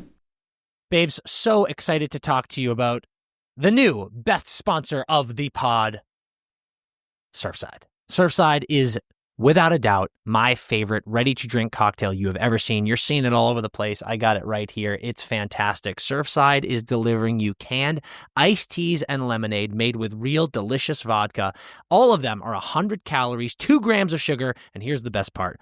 No bubbles ever. No bubbles, no troubles, folks. This is not a seltzer, it's a Surfside. I am telling you right now, the reason that you have found yourself with fatigue with all of these other canned drinks that you've seen for years is because those bubbles, that terrible carbonation, and frankly, not the great flavors, they're giving you heartburn, they're making you feel bloated, you don't want it, you don't like it. That's why you need to start drinking Surfside. It is truly the best canned cocktail I have ever had in my life, I swear to God. It is the only thing that I drink. When I go into a bar and I see a Surfside sitting there in the cooler waiting for me, calling my name, I just light up. I light up like a Christmas tree because 'tis the season.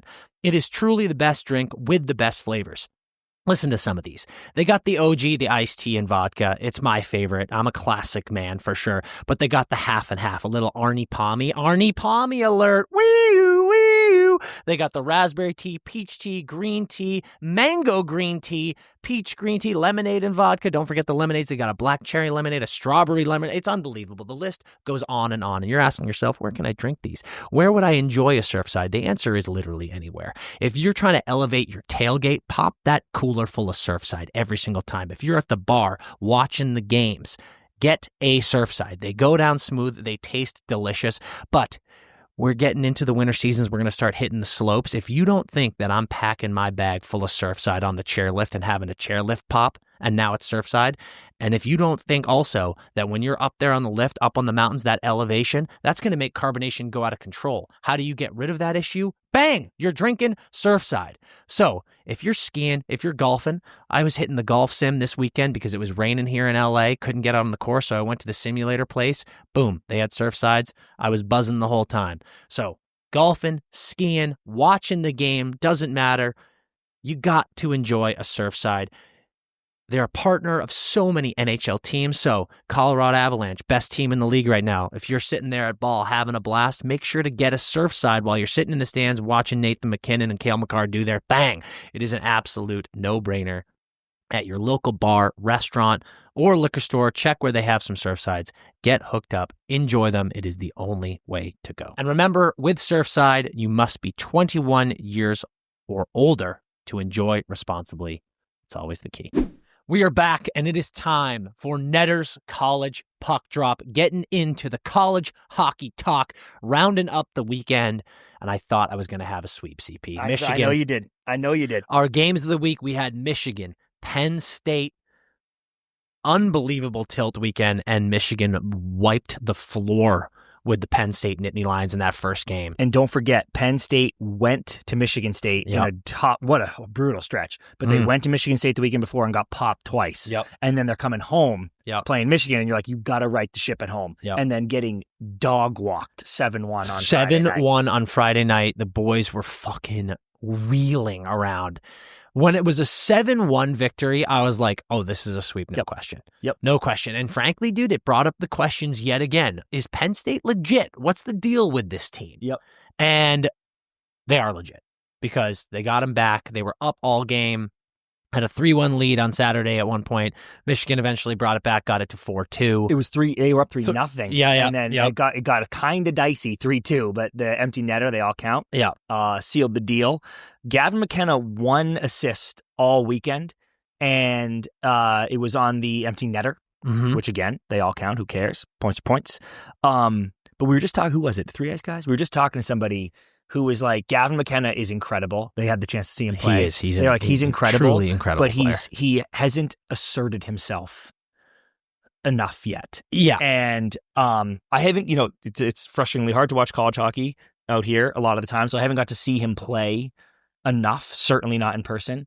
But I kind of, from a far off vantage point, I kind of like that assessment because I know the skills there, and I'm like, man, do something. Yeah. Beat Michigan. Like, I want that game from him where it's like, yeah, I had a hat trick and we beat Michigan because of me. I'm waiting for the game, like you're saying. It's just like, I know he has it in him. And I wonder when it's going to be. Like, I feel like it needs to be a big game like this. It needs to be a big opponent. But, yeah, he hasn't had that Macklin Celebrini game yet. He hasn't had that Will Smith game yet where it's like, oh, shit, you look like the best player in college hockey right now, and you're doing it against the best teams. Like, you're getting your team a win. And are you worried? Yeah. No, I'm not worried about them being competitive all year. I am worried about their NCAA success chances. Yeah. Because they went to the Frozen Four for the first time in program history last year. They signed Gavin McKenna, and I say sign literally. Yeah. And then it kind of made Frozen Four again the expectation. Yeah. And the way they've played so far, and we joked last week where it's like, Penn State has been disappointing, and they're like, we're 7-1. Yeah. But the way they played so far against some of the top teams has me worried about can you hang in the tournament? Tournament's a completely different beast. Maybe by then they're a completely different team. A million things can happen. You were about to hear an incredible Cole Eiserman interview where he says the Beanpot changed their season last year. That happens in February. So we're fine, but I think I'd be a little concerned that I'm like, ooh, maybe we're like a half step down from some of the best teams in the country. Yeah, I think so too. It's what's frustrating is for me as a Michigan fan, like I wanted them to, I said after the Wisconsin loss, if they want to keep up with Michigan State, they need to unfortunately beat the number 3 team twice. Yeah. And they beat the fucking wheels off them on Friday. And I was like, there we go. But as you see, often happen. It's so fucking weird. The second half of the back-to-back, they end up losing, and like you said, they were down 3-0 for the majority, and that allows Penn State to keep. They're going to have a top 5 ranking still. Yeah, but weirdly enough, I'm like, I don't think you deserve that, and I'm waiting for Penn State to have a big-time 2-0 weekend against a big-time competitor that makes them be like this. No, we do deserve that. So we'll see if we get that, but this is almost I don't want to say lucky because I don't want to sound bitter like I'm rooting for Michigan. Yeah. But it does feel like a fortunate, at least. A fortunate result for them that's going to keep them with a high ranking, going to keep them in the conversation for top teams in the country. But I just continue, regardless of great players like Gavin, like JJ Webush, they don't look like a program that I'm like, yeah, this is a title contending program. Like they're getting fucking pounded by certain teams. Yeah. And I'm like, no, dude, I don't buy it, guys. Yeah. So I'm very, and again, the fact that we're even talking about Penn State in this light is like, that's so cool. Mm-hmm. But yeah, I'm not sure I'm ready to be like, yeah, no, they are a contender. I agree with that assessment. Some other big ones that we had flagged. BU was at Quinnipiac on Saturday. It was just the one game. Cole Eiserman returned. Yes. As you will hear in the interview in a second. Yes, that is news for everyone right now. In this episode, Cole Eiserman will be on the episode talking to us about BU hockey and everything else. He had said, we've had a little bit of a slow start to the season. We were trying to get some wins here. Quinnipiac won 6-2, never really looked back after 3-0 first period. No. At Quinnipiac, tough game for BU, but certainly I think they wanted a little bit more. Yeah, and I do think new people getting into college hockey, you need to understand, like, QU is nasty. Like, they're a national championship winning program. They're number 5 in the country, and they are very fucking good. Yep. So, yeah. Michigan State stays hot. Really impressed with Notre Dame, though. Okay. They 4-1 and 3-1 victories over the weekend. 3 more goals for Porter. How are you? Fucking A. Little netter's bump for Porter. Absolutely buzzing. But again, Michigan State, and this hurts me to say, they are the best team in the country. Uh-huh. They are very, very good. fucking good. And like Trey looks so nasty in net. Like everything about Michigan State is buzzing on such a significant level. Notre Dame playing them to a 4-1 and 3-1 game, I was very impressed. Yeah, I thought those were good results for Notre Dame, but those are also the type of results like you get a scrappy team that you're not really expecting to give you a fight and you still pull out the wins. That's why Michigan State is Michigan State. Yep. That, frankly, is the type with how well I felt Notre Dame was playing against them. I hate to say it. That's Michigan, Wisconsin last weekend. Yeah. That's like if it's Michigan, you probably lose one of those games because that's how good Notre Dame was playing. Yep. Michigan State does not lose those games because they are so good. I think they were really helped by that UNH loss. The one I agree Porter talked completely, about, dude. where he's like, oh man, these guys are going to lay in front of one-timers. Yes. Like blocking 50 shots a game. 100%. Number 4, Western Michigan had Miami, Ohio. Yep. Beat them 5-2, 6-2. Take care of business. That's what matters. Yep. That's Absolutely what matters in huge. these moments. And then 2 awesome weekends coming up here. BC, number 18, they had a home-and-home with number 13, UMass. Yep. BC won 7-3 at home and 4-0 on the road. This is the best. It's a great weekend. It's the best BC has looked all year. No question about it. And you know what, dude? The Bruins boys, Letourneau and Hagens, are really clicking. Dean Letourneau, after having a very, very tough first year at BC, he was hurt a lot of it. People weren't aware of that. But Dean Letourneau is like a power forward on this team. He looks really, really good in his second year. But no doubt about it, that was the best weekend for BC this college season so far. So BC fans, like, that's going to be a big jump in the rankings for sure. I might say something you'll crazy love to see later. it. UConn Northeastern, we were gassing up Northeastern. I know. And, UConn played great. Well, we've been saying they haven't had a complete weekend either. Every split. UConn goes 4-2 at home, 4-3 on the road. Yeah. They're both the Huskies, right? Yes. That's it. A little Husky battle? UConn takes care of business. That is a fantastic weekend for UConn. One they actually kind of needed, even though they're a great team. I know. I completely agree. It's, like because UConn, right? They're in this number 11 ranking. Like UConn is a great team. They're playing great against Quinnipiac, right? Yeah. The other weekend. And UConn is a team that wants to be in title talk. Mm-hmm. So getting a 2-0, what a perfect, if I'm a betting man, I'm like, that's a 1-1 for sure. Yeah. They'll both get a win. So to get 2 was great. The most depressing of the weekend for me, number 6, Maine. I love Maine having that ranking. They beat the shit out of Vermont 7-0. As they should. And then fucking lose 2-1 the next day. save some of the goals, boys. Yeah, so dumb. UVM is a good program, but I'm sorry, if you're Maine, if you have that ranking, what do we always say? It was a low upset weekend. Friday, I think there were 0, maybe 1 upset on Friday, but low upset weekend. You didn't expect to see anything, especially not this one after a 7-0 win.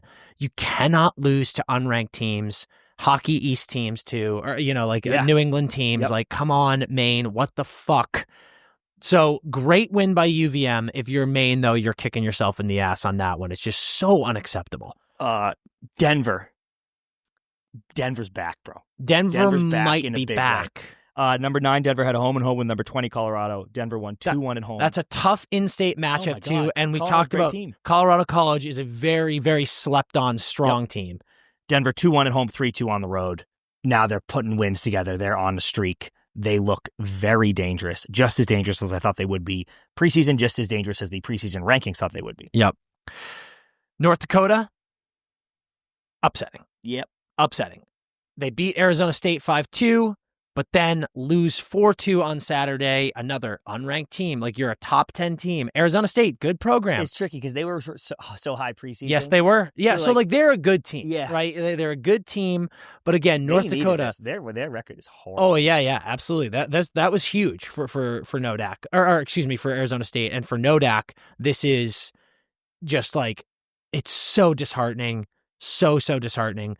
And then I hate it. I hate to say it because, my God, has it been fun watching Duluth fucking surging? Yeah. But you said it best. They got heat checked. Finally got heat checked. They beat Omaha 5-2 on Friday and then got blanked on a Saturday. Lost 2-0. The Plant Broths continue to buzz. Lead the nation in points. It's unbelighting. So sick. Can you imagine how fun that would be? Like, Jesus Christ. It's like genuine, like Max and Zam just fucking lighting up the nation while Duluth continues to climb the ranks.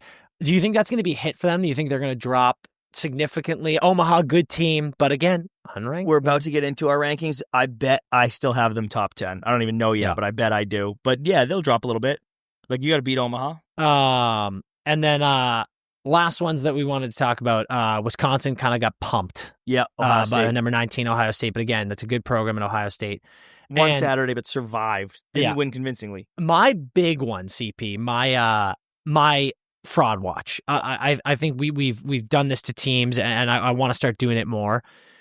Dude, Minnesota is having a fucking go of it. And you got fucking waxed by LIU, dude. Yeah. Long Island. First of all, awesome. Yeah. And we need more tri-state area hockey programs. So Long Island being in the mixer here, beating up on programs like fucking Minnesota is unbelievable. But my God, the way Minnesota had this preseason rankings, these teams, one of the teams everyone was talking about, and then you're just getting beat to high heaven by LIU. They are 5-8-1 on the year. And here are their next games, buddy. Penn State, Denver, Ohio State, Bemidji, Penn State, Michigan State. Whoops. I'm like, oh, you're dead. Your season's over. Your season might be over. Okay, so let's do our new rankings because they're not out yet. Yes. Michigan State won. End of discussion. Yes. Michigan. I believe 2. Me too. Okay, I was tough on them. Michigan 2. End of discussion. 3. I think there's only 2 teams up for question here, and I have my answer. I think I do too. I was talking with Booch, and I agree on this. I think you might be saying the same thing because I know how high you are on this program. I think it's Denver. Me too. I think Denver's 3. I think it's a very deserved jump for Denver, and I think they absolutely have to be over Penn State at this point. Like, I cannot give Penn State 3 again. I'm not even sure I can give Penn State 4. Yeah, agree. Okay. Because Western Michigan was 4 and beat Miami, Ohio twice. Yep. Like, I'm not going to punish them. I don't think Western Michigan's that good though. But they shouldn't be punished. These are weekly reactionary rankings. I know, but they're our rankings. Like, I don't know. Like, you're telling me even with the loss to Omaha, you don't think Duluth is better than that team? Duluth needs to be punished for losing to Ulm. I don't like these rankings. I want us to do who we think are the best teams in the country. Okay, well, that is tricky because I think North Dakota is nasty too, but they also lost, and I think they should be punished for that. All right, why don't we go? What do you want here? You want Duluth 4? I think I want Duluth 4. I would go Duluth, Penn State. No. Actually, they did win one game. Okay, fine. Duluth, Penn State, 4-5. You're giving me that? Yeah. Wow, okay. Western Michigan, 6. 6. Nodak 7. Nodak 7. Okay. I think we have to go QU in here. Actually, you're right. Like, I would go QU 8. But then I would go, but you know who's in my rankings? Yeah. Is UConn. UConn is in the top 10. Yeah. Me too. I agree. Eastern. What about Wisconsin? They're out. Is Maine out? Yep. Ah, fuck. And Northeastern, I don't think can be in. What about Cornell? What about BC? Oh, I think that's too high for BC just 10. now. You want to give them a 10? I want to give BC 10. I want to go QU 8. Okay.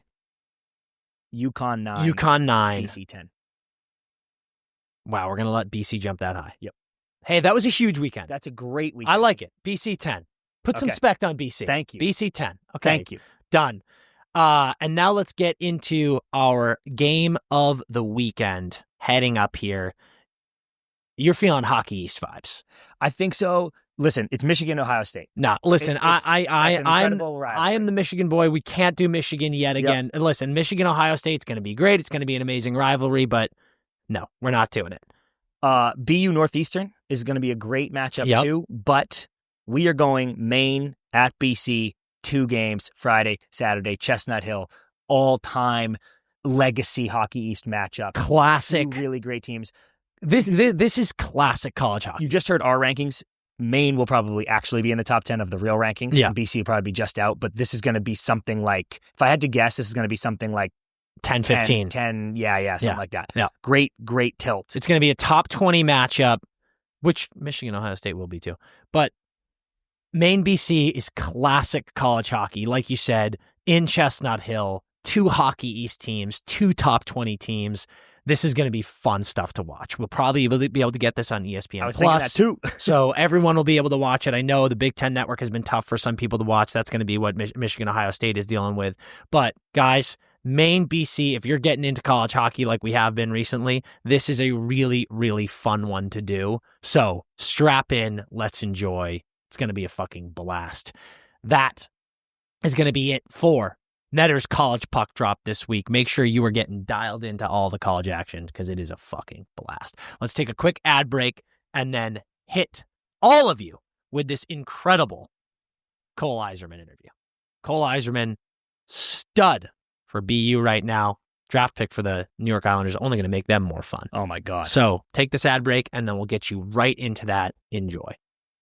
Time to talk to you about a new sponsor of the pod. We're talking about Lucy. Absolutely incredible nicotine for adults designed by scientists to deliver the most satisfying nicotine experience you could ever have. And it is always tobacco-free. My favorite thing about Lucy is the variety. And they've got variety in all sorts of ways.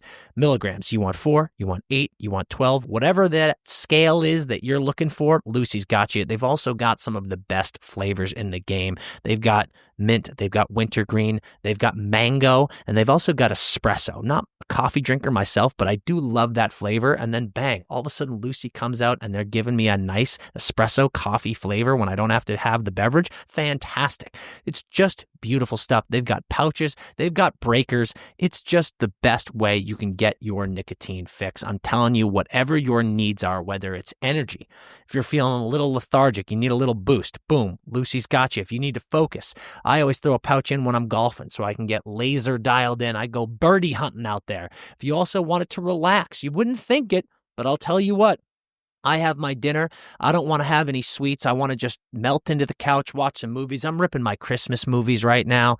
Watched A Christmas Carol last night. It was amazing. I had a Lucy pouch in, and I was just in heaven. Melted into the couch, feeling relaxed, getting ready for bed while I'm watching my stories. It's as good as it gets. I am telling you, whatever your needs are in your nicotine experience, Lucy is giving you the best options in the world. It's fantastic. So we're going to level up that nicotine routine of yours with Lucy, and you're going to go to lucy.co/Friday. That's co, not com.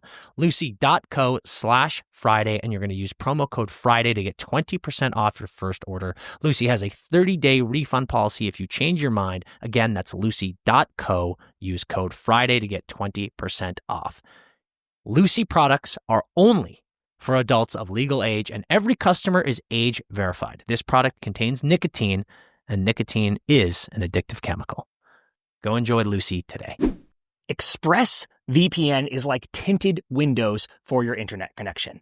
You can see out, but they can't see in. Who wouldn't want some privacy online, right? Because all your traffic flows through their servers, which means internet service providers know every single website you visit. ExpressVPN reroutes 100% of your traffic through secure, encrypted servers so your ISP can't see your browsing history. Here's why I love ExpressVPN. They are the lowest price ever, so already a massive win for me. It just starts at $3.49 a month. That's only 12 cents a day. How you doing? It hides your IP address, and it's easy to use. Simplicity is the key in life. If things are complicated, I can't figure it out, I get frustrated. The ExpressVPN, you fire up the app, you click one button, boom, you're protected, all right? And it works on all devices, phones, laptops, tablets, and more. I got a million things happening doing the pod. This guy has me covered across everything, which is so, so huge. I've used this thing all the time, getting on Zooms when we need it, when we're on the road, in hotels, unsecure connection, everything's going crazy. ExpressVPN has been an absolute game changer for us. So secure your online data today by visiting expressvpn.com/netters. That's NETTERS. That's expressvpn.com/netters to find out how you can get up to 4 extra months. vpn.com/netters. All right. Well, we are joined by a Newburyport, Massachusetts native, a U18 gold medalist, a World Junior gold medalist, the record holder for most goals in the history of the U.S. National Development Program, the 20th overall pick in the 2024 NHL Draft, a current star of the BU Terriers, and a coffee aficionado. Cole Eiserman. Yes. Welcome to the Empty Netters podcast. Thank you. That was a pretty good introduction. I mean, dude, the beauty is you've earned all of it, especially the coffee part. I can't wait to get into that. Yeah, you'll like it, I think. I can't wait, dude. I can't wait. You'll like it. Dude, I wanted to joke with you that the only question we have for you this entire interview is, what does it feel like to be just a goal scorer and not a 200-foot player? And how are you going to address that moving forward? Dude, we do so much research, obviously. The amount of fucking times I've watched you answer that question, I was like, it's absolutely nauseating. Yeah, it's nauseating. I got it all in my head. I know how to answer that one. It's like the whole draft year, so. I probably answered it 1,000 times. Bro, and I'm like watching shit on 2x speed so I can absorb everything you've ever said to try to find something funny to ask you. And it's just like I'm hearing you in like the Chipmunks voice, just like saying the same. Oh yeah, the same thing. I literally want to slap a reporter. I'm like, yo, dude, he passes the puck all the fucking time. I think we got to adopt the Russell Westbrook mentality now. When people ask you that, you just got to tell them to fuck themselves. Yeah. It's going to be perfect. I wish my dad would kill me. Correct. Especially pre-draft, no chance. Pre-draft. Say whatever you want. Pre-draft. Pre-draft. You got to be a robot. Yeah. Okay. Well, we are also some prep school guys, so that's where I actually did want to start at Shattuck, dude. You were there for a few years, and you're on that U18 team in 2021 with Mac, I think. And that's the year when you go in 50 games, you scored 97 goals. Oh yes, yeah. Which is absolutely insane.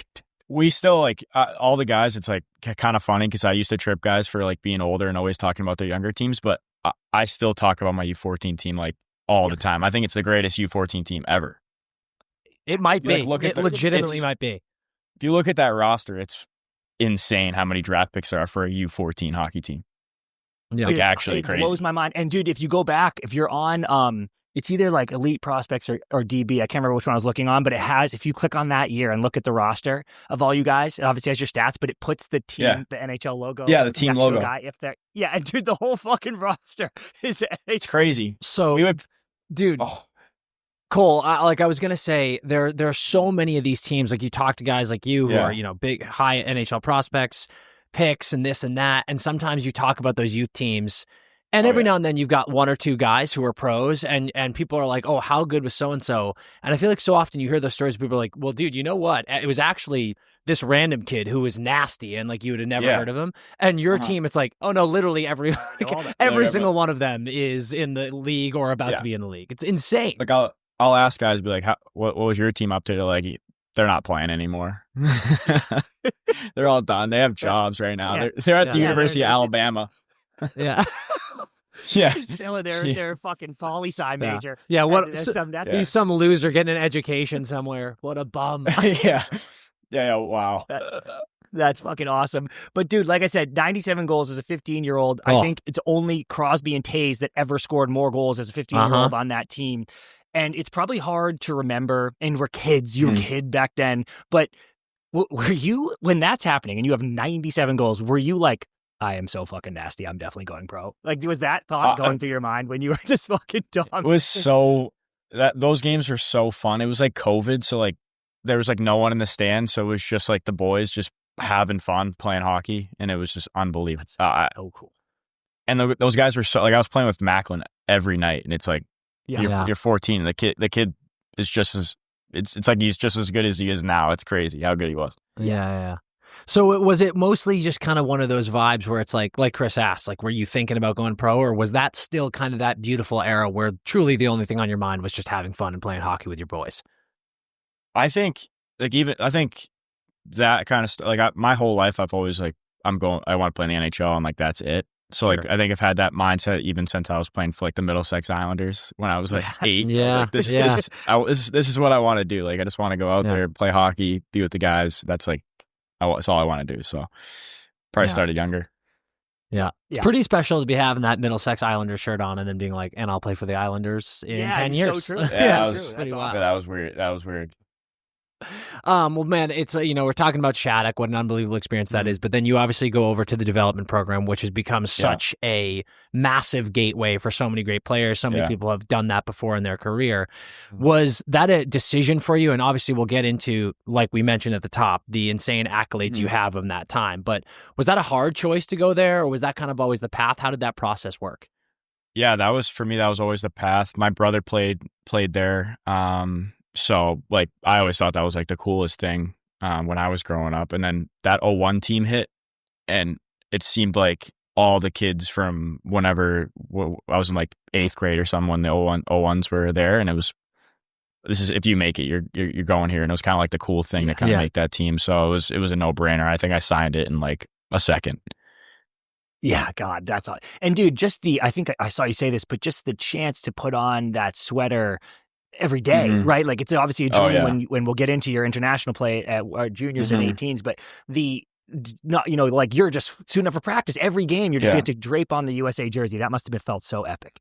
Yeah, it was awesome. And even now, you always hear, like, you never know when the next time is. It's pretty crazy. Like, obviously I get to wear the BU jersey and stuff like that, but whenever you get to throw in the USA one and whenever it is, it's so special, and it really never gets old. So. Yeah. You mentioned your brother a second ago. Your family is so tied into the hockey world. Your dad obviously played at UMass Lowell. You had I think it's an uncle who got drafted by the Preds, and then your older brother got drafted by the Sens. Tell everyone about your siblings, because there's a 10-year gap between your brother getting drafted and you getting drafted. Like, what's going on here? That's my parents, It's we'll get them on. It's like, it's crazy. I always tell everyone I had three extra dads. It felt like growing up. So I was younger. I have a twin, so we were playing hockey, and they were already in juniors when I like kind of realized what like who they were, like they're my older brothers, blah blah blah. I was like, so I was got used to them playing the junior hockey. I thought it was the sickest thing, like blah blah blah. Home for Christmas was awesome. I always get fired up for that. But they were always playing hockey, watching them online all the time. That's where kind of I fell in love with it. Always just kind of no matter what, watching hockey. And then they went to college and played hockey there as well. And then it was just super cool to kind of be a young guy watching your older brothers kind of do the thing, and now they're all kind of doing their own thing now. So, yeah, how tough on you were they playing mini sticks? You know, down in the big. The thing is that they were so much older they couldn't even beat up on me. Yeah. They're like, adults. It'd be child abuse. Yeah, like they were like, it was almost like they were just like, I always just saw them as just like, they never really beat up on me. They were more to just like teach me life lessons when I was like 8, and I'm like, yep. Yes. Just listen. Whatever you say, I'll do. So basically one of those. What an unreal legion of, adults and leadership and guidance that he got to grow up with. That's so and something that drives you, obviously, in a non-cheesy way where you're like, sick, I want that so badly. So I'm going to focus on this too. It's awesome. Yeah. Very dude, lucky. we talked about the dominance at the dev program that you had. It was 127 goals in 119 games, breaking Cole Caulfield's record of 126. Be honest, how aware of that record were you when you were getting close to it? I was hearing conversation about it the summer of my 18s year. Oh my God. Okay. That's how. So they were like, "Oh, you need to get like this many goals, like if you want to break it." And I was like, I haven't even played a game yet to think about whatever it was, like over 50 goals. I'm like, if I get one, I'm gonna be selling. So let's calm down a bit. But then as time went on, blah blah blah. Then I think it was. Then we get into men's or our like U18 Worlds, and the reporters there. That's all they were really asking was like, do you know how close you are? Blah blah blah. And I think because obviously I didn't get it until the last game of the year. So like so crazy. It was just that's what I'm saying. It was one more. Like it's so iconic. It was like every single day there I was asked about it. Yeah. Dude, you hear that a lot about even the OV chase, right? Like when you get that close to a milestone, it's like it's almost more stressful and pressure because it's like, okay, dude, it's scoring one goal, but it feels like the weight of the world on you just to get one. Yeah, No it's like you're trying to win a championship and then you're hearing all this stuff. And it's just like it was a lot. It was a lot in the draft year. It was a lot, but it was obviously it's fun. It's what you kind of want. So for sure, going into that last game, were you like, I gotta fucking score here? Well, I was just like, I was more relieved that I could play hockey the next day after I tied it. Yeah, right. True. Like, Such a good point. Like I tied it, and people were like, obviously they grabbed the puck and everything, and all my teammates were so happy for me because we were like, I think we were up like a few goals, and it was like a power play, and they're like, we're giving you the puck. We're giving you the puck, and then in the final, I just kind of just played hockey, which was nice, and then Huddy did his thing, and he helped me out there. God, that's beautiful, so big. beautiful. I love it. Yeah. It's also so funny that it's like the question I joked about at the beginning, but it's like it's such a double-edged sword where everyone wants you to score and break the record while they're also being like, you score too much. Yeah. Do you ever do anything else? And you're like, off, dude. It's insane. Yeah, it's the world we live in. Yeah, it's true. It's true. It's the world we live in. Okay, so to go to some international stuff, we wanted to talk about World Juniors. You obviously got to put on the jersey every day, and you'd already had success in U18s, but you get on that stacked World Junior team, and they're going for back-to-back for the first time ever, right? And it's a sick tournament. You guys are wagging, clipped by Finland in the group stage, and then you get back in the Finland again in the final. You have a sick goal in the semis, and then Finland, you go down so big, go down 2 goals in the final, come all the way back. First question, just what do you remember about that championship game? Like, what were the emotions like? Were you ever in doubt? I know you're going to say no, but were you ever like, fuck? Yeah. Like, how were you feeling in that moment? I played up my 17s year, played with them in Switzerland for their U18s, and we won it then. Yeah. And we also came back then. So it was like deja vu. It was like, we're in the locker room, and when I look over and see Bouillon, Leonard, and Perreault, the guys that sat next to me, I just sat there. I was like, we're good. Like, it's just like, we already did this, dude. Yeah. They already did this. They won last year. It's like I felt like you're playing with veterans in just like this situation. I I couldn't have been more confident. The guys, we were laughing in the locker room, like, let's go. Let's just start playing hockey. And then guys just did their thing, and it was unbelievable. Dude, it's funny that you mentioned that. We actually talked to Gabe about it, and obviously Leno was beacon all tournament and like embracing that villain role. Was it a cool, palpable feeling seeing that, you know, the U.S. World Juniors tournaments and these teams are kind of becoming a powerhouse and have this, I don't want to say cocky mentality, but this deserved and earned confidence? Because could you feel that in the locker room? Yeah, definitely. I think it was a very hostile place. Like we were playing Finland and they were cheering for Finland. Like it was one of those, and we kind of love it. Like we kind of just like as an American, like you just so much pride in being American, and just like so much pride and just like being like just like having that like this is ours. Like we deserve this just as much as anyone else, and why not us kind of mentality. And when you have guys like Leno and Gabo who just have that swagger, it's kind of easy to build off it. So yeah, it's so great, dude. Fires me up. And what's the bonding like when you kind of jump in the room with those couple BC boys and you're like, we're all good here. Yeah, how did that go? It makes it easier because you played with them before at the U.S. team, but so I think it was better because we didn't play them the first half of the year, BC yet. That's right, dude. So we didn't play them yet, so it was just kind of just like a what's up kind of thing. Then you become teammates, and then the second half when we played them, it was like a battle, but it's like it was more like, oh, this is fun. Like you get to play like guys we just went to war with, but then it's like a new war. So it was like it was like kind of like the perfect situation. It wasn't any bad blood before, and then there's no bad blood after. So it was like a kind of like a good mix. Dude, I actually love it. There's this maybe this is my most non-old head take, but you see in sports media all the time where even guys I love, Tom Brady, is like, I hate how everyone's friends now, because you all grow up in these dev programs. And I'm like, I don't know, it's kind of sick, actually. I think it's cool that you guys all disperse throughout the league and love and respect each other, but still, still trying to win championships. That's awesome. Yeah, I think the biggest part of that is like we obviously compete against each other just as hard as if we didn't like each other. But in some cases, like those guys like really get like hockey players get hockey players, and you're going to have the media on everybody, but at the end of the day, those players have each other's backs, just as much as their teammates. So it's like kind of like just a respect thing, and it makes games more meaningful. But obviously, we have the respect for each other. So it's true. I do think it's one of the few sports where you can click in and out that easily. Like this summer, we talked to Sam Bennett about the Four Nations fights, and obviously he fought Brady and not Matthew, but like him and Matthew being best buds, playing for Florida together. And we asked him if they talked about it, and he's like, no, we didn't talk about it once. Like, it was like we left Four Nations and we were back on the Panthers. On a flight together. I'm like, shit, okay, that makes sense. It's like, I tell people stories about, like, they always ask, like, how was Macklin as a roommate, blah, blah, blah. And I'm like, me and Mac would go to the rink together at like 5 a.m., practice. Then we would basically fight on the ice because we're competing against each other so hard. And then after like the fight, we'd get in the locker and be like, yo, you want to go to grab some lunch or something?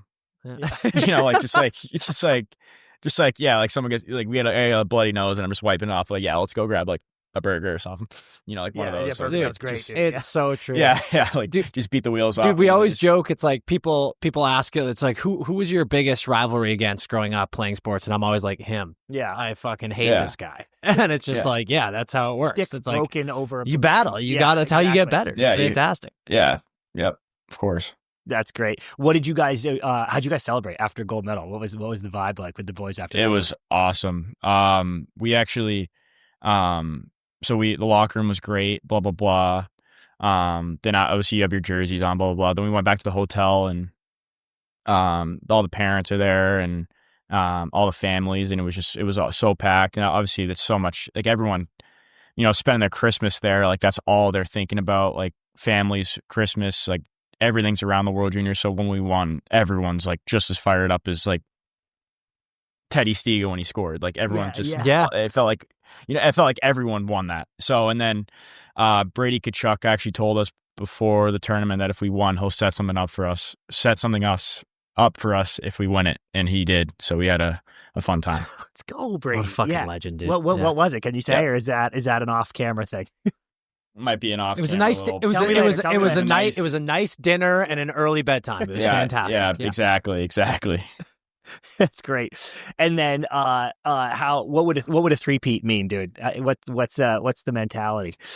Yeah, I think the two-peat last year was his U.S. has never done that, so that was like First the big, time. Yeah, that it was was like the big thing. Like first time, like blah blah blah. Now we have two, so and it's on home ice, so that helps.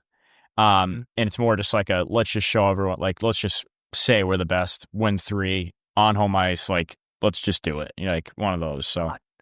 Yep. And is there, you talked about those guys before when you're stepping in that locker room that they feel like veterans. Do you have that mentality now where you're like, okay, well, that's my job? Yeah, definitely. I think I got to have a big leadership role and kind of lead the right way, whether on or off the ice. It just helps the younger guys and the guys who haven't been in that situation. And I'm definitely, I think I should do that for them because it makes it so much more enjoyable to kind of be a younger guy and, you can just play more free. So. Yeah, no question about it. Well, we've talked so much about, how great of an early career you had and how much of a prospect you've been. You're one of the best goal-scoring prospects the league has seen in a long time. So obviously, when it came time to the draft, that was a big talking point. And your draft is absolutely stacked. I mean, to look just being 2 years ago, seeing how many guys from that first round are playing, not just minutes in the NHL right now, being massive contributors to their team, just shows how stacked the talent is. But there were times in that draft where people were talking about you as a number 1 overall pick. That's how great of a player you've been. Now, I know that you're a super focused player. You're excited for every opportunity you get. What was that process like for you, being in the draft, maybe falling a little bit, seeing some teams pass on you? Is that something that you use for motivation? Is it something that you just let go in one ear out the other and just focus on the future? Where was your head at during the draft? Yeah, I think during the draft, I just knew that going into it, I had no idea. I just cool. From like hearing from just knew as I am as like a player, you just kind of know going in, like, you're just like kind of a wild card, which I was okay with because I just like kind of being my own player and who I am. And I just knew that. But, as obviously as time goes by, you kind of just, put notes in your head. And, but then once you get picked, it's like everything else goes away. Like you're just so grateful that, I have just like for the Islanders to like pick me there. Like it was like everything went away. I'm an Islander. That's all. Hell yeah. Yeah. I mean, dude, dreaming of that moment your whole life, right? Like that must have it was was so cool, dude. To actually have I was there and everything too. Yeah. Amazing. Yeah, it was crazy. Yeah, it was awesome. It was awesome. And how fired up are you? I mean, like Chris just said, you're fired up to be an Islander. It must be, I know you're focused on BU right now and trying to win a natty this season, getting back to that championship game. Yeah. But obviously you're tuning into the NHL games. Does it pump you up seeing how on the up and up the Islanders are and seeing the way Schaefer's playing and just like how bright the future looks?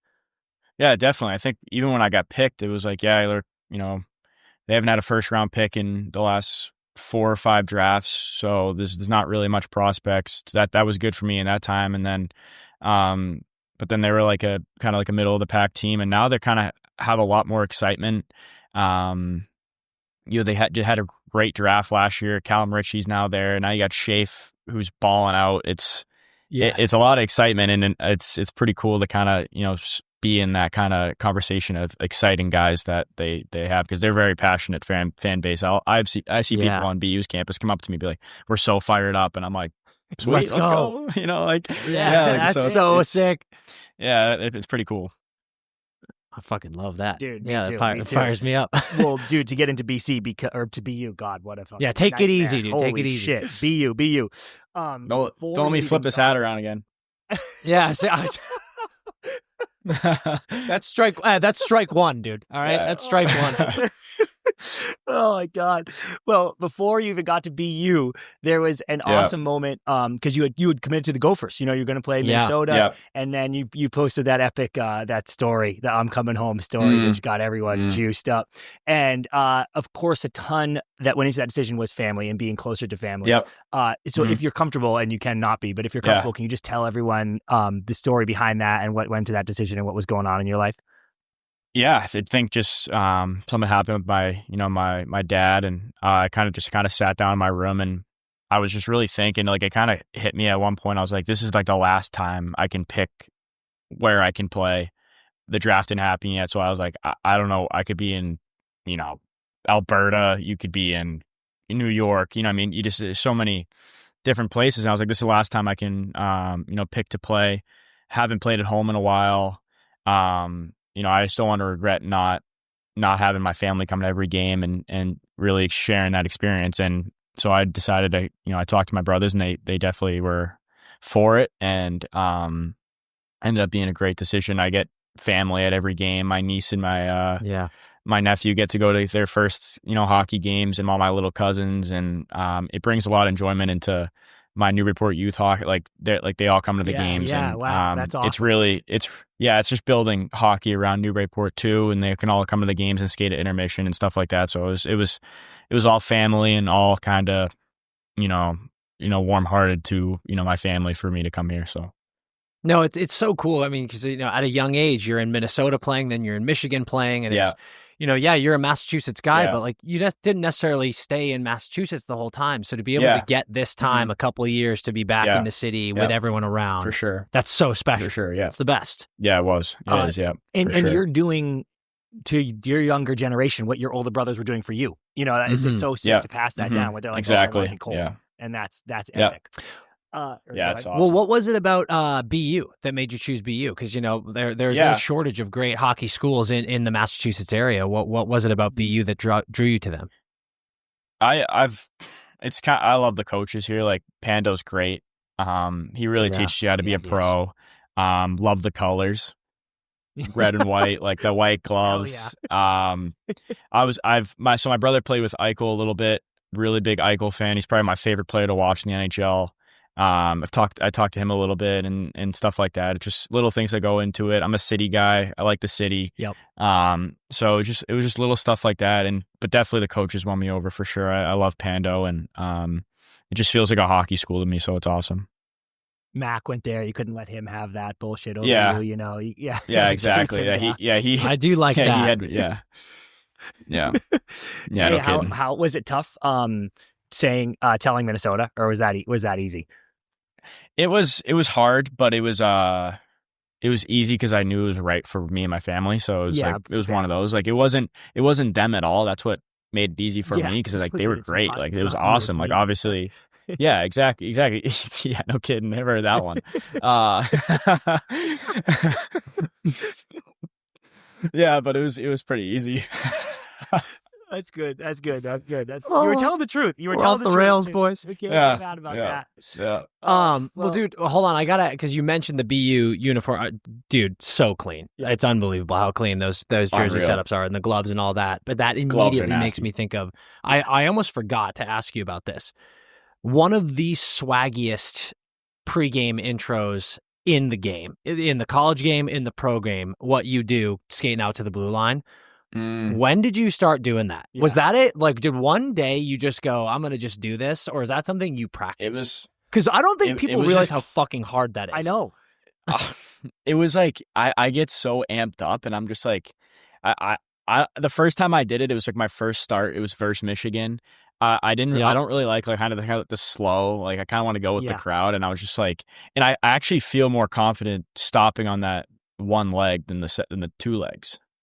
Really? But like specifically the back one leg, the underside leg. That's what's so swaggy about it. Like I don't know, like the balance, it just feels like I can control the edge a lot more. Like I feel like with two, like I could catch one, and then I don't know. I don't even want to talk about it. But social suicide, dude. Yeah, we'll never. Oh yeah, but skating coaches right now are like, what the hell is going on? My dad's like, please don't fall every time you do it. I'm like, we'll see. We'll see what happens. Oh my god, it's so gas. I love it. Dude, your first year was epic. And it's like, I wrote down so many things I wanted to tell you. Lead the team with 25 goals as a freshman.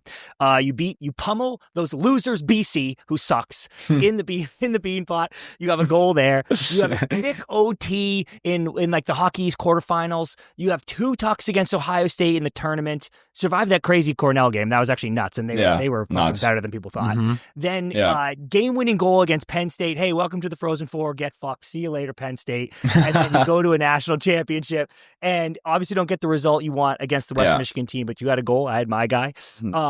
Is that there must have been such massive highs and such massive lows too. But what was that first season of college hockey like, playing for your fucking hometown? So nuts. Yeah, it was awesome. Like, if you told us from our first half of the year that we would be in the national championship, we'd probably be like, yeah, right. Like, it was such an up and down year, like so many emotions, but the guys just like, we were so close, and it was an up and down year, but like the emotions kind of stayed even keel. We kind of just like stayed with the path. We were like a bubble tournament team at some points of the year. We were like second in the country, then we were like 19th at some point, and then we really just started to figure out like that Beanpot game when we beat BC, like, dude, like gave us life to that whole year, and we just started playing real hockey. And then in those like tournament games, anything can happen. Like, you could see Cornell beat Michigan State with like a second left, because we thought we were playing Michigan State, because we were like, all right, they're like unbelievable team. They win. Boys. Yep. Play Cornell.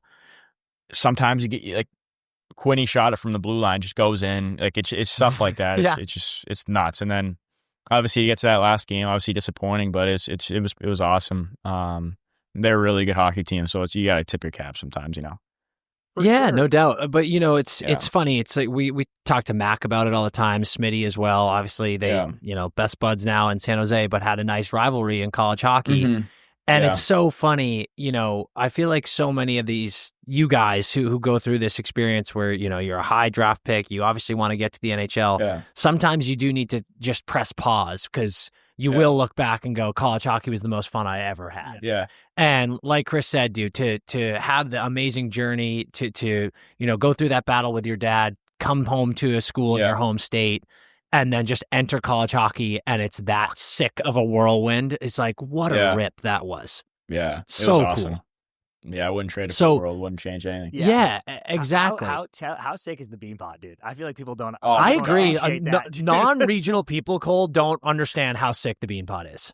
Oh my goodness! It's like, that's what I like grew up. You're like, every first Monday, Same. Mom get me tickets. We did not miss a Beanpot growing up. It was incredible. Let's go! Like, oh my, it's unbelievable. Like, just like the pride, the school, like the fans, the schools. Like, you're playing a TD. Like, half the kids are mass kids, so it's just like all pride, and then it's just like you're playing.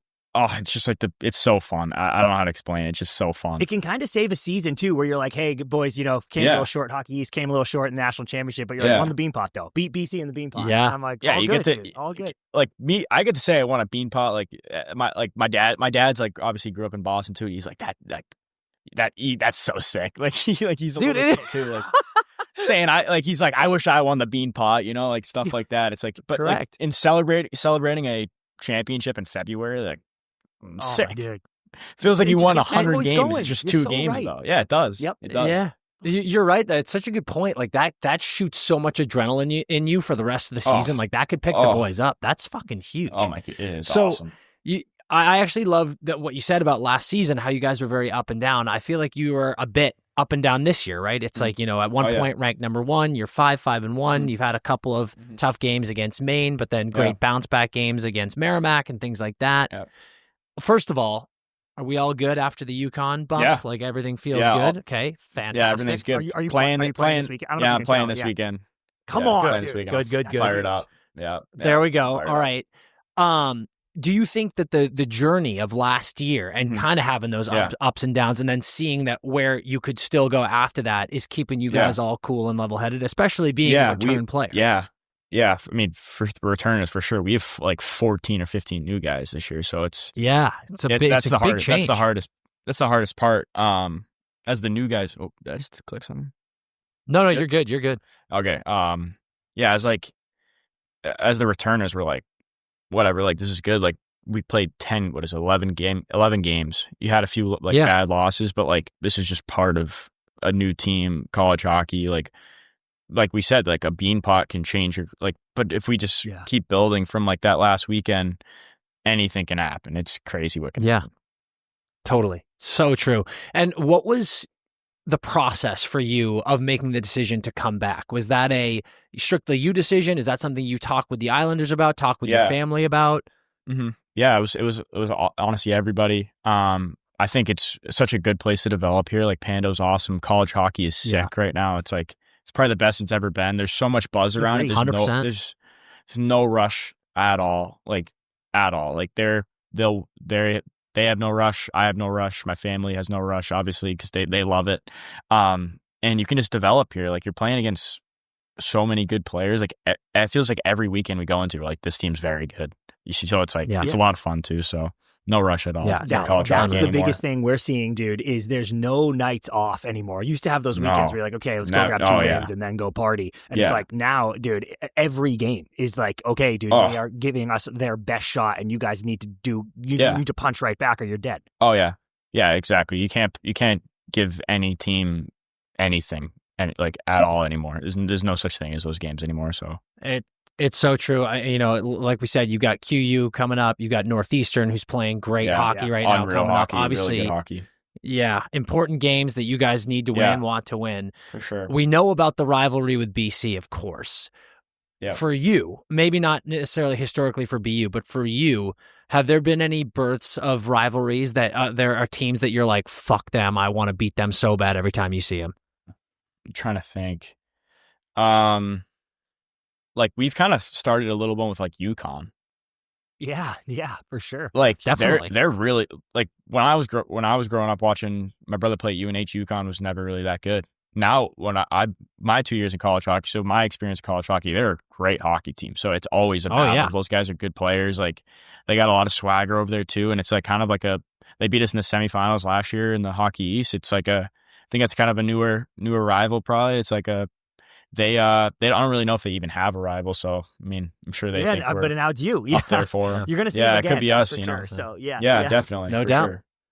No doubt. Yeah, it's cool seeing, I mean, like, when we, not to age ourselves, but when we were growing up, like, they weren't even a team. And like, all of a sudden now here they are fighting for natties. And it's like you said, college hockey's bigger than it's ever been. And seeing, especially even if you just go regionally, look at the Northeast, like, there are so many teams. And not just that, there are so many good teams. So it makes it, like you said, it's like you guys can't sleep for a single weekend. It's like you play an unranked team, it doesn't matter. They could fucking beat you at any time. It makes it so exciting. Exactly. It's unreal. Yeah, it is. Dude, what's college been like? Just, ignore the hockey for 1 second. Just like, are you having a good time? Is it sick being in the city? Yeah. What classes are you taking? Yeah, I mean, None. the class. No, come on, Cole. Tell us about your poli-sci class.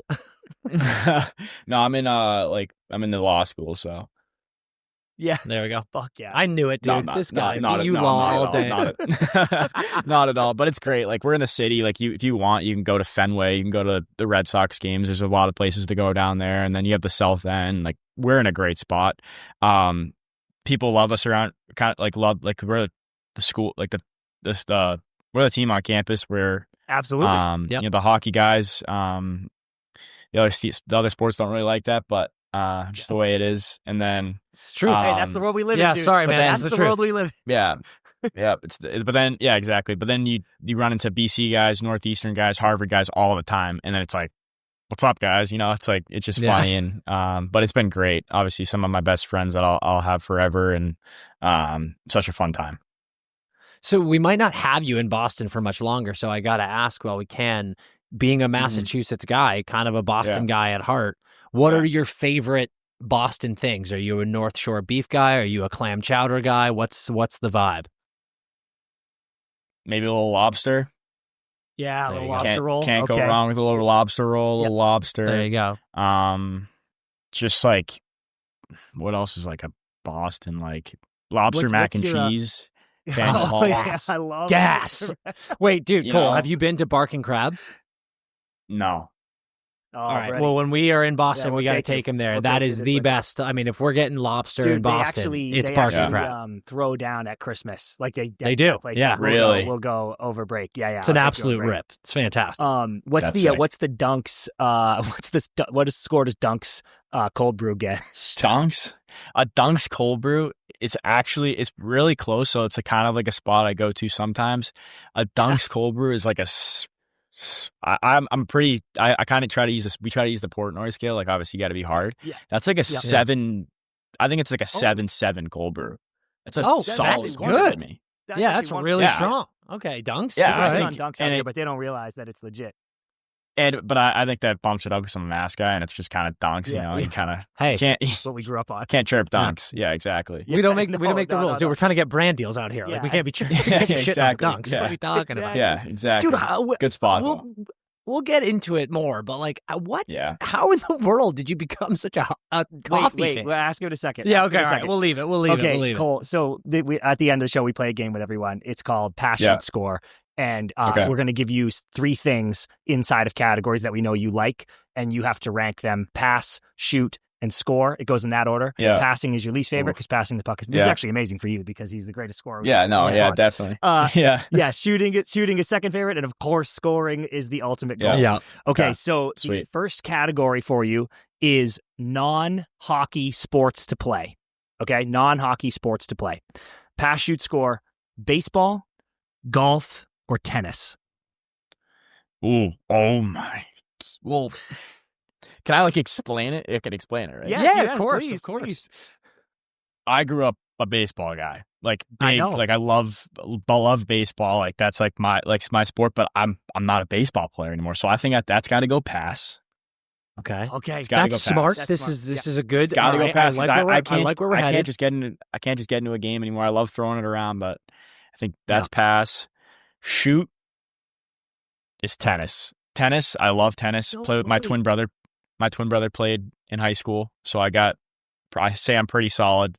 Love playing tennis. We do it at BU. We have courts here. Play that, but then score is always golf. It's just a hockey thing. Gotta it's just be. the boys, swinging them. Nothing better in the summer. Absolutely perfect ranking. I thought you were going to Perfect score ranking. tennis, though, because you love tennis, dude. I was like, oh, man, love this tennis. is going to be a contention. Yep. Well, here's the thing, Cole. CP found this. You once said when asked who your favorite tennis player is that the answer is you. Yeah. Now, I mean, well, hold on. First of all, fantastic answer. But if we're going the GOATs, the legends, you got to pick one. Who is your guy? Roger, Rafa, or Joker. But it could be even now. He could be a center guy. He could be an Alcaraz guy. I don't care. Yep. I liked you brought up the new school. I'm an Alcaraz guy. Okay. There you go. Yeah. I like when he plays center. respect I think center's a great player. I'm just an Alcaraz guy. Alcaraz got the fire, dude. He's got the fire. Yeah, he does. I'm glad Sinner got shaved Wimbledon. his head. Dude, Yeah. so crazy.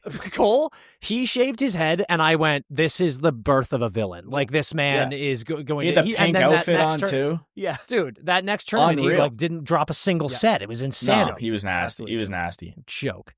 Okay, well, one, we just said you're a big baseball guy, so your next pass shoot score is going to be Red Sox legends. Ooh, I already okay, know who your score is going to this. be. Pass shoot score, Dustin Pedroia, Mookie Betts, Big Pop. Yeah. Okay. No disrespect to Mookie, he's a pass. Oh, shit. Yeah. That's correct. I'm going to That's say correct that. answer. Yeah.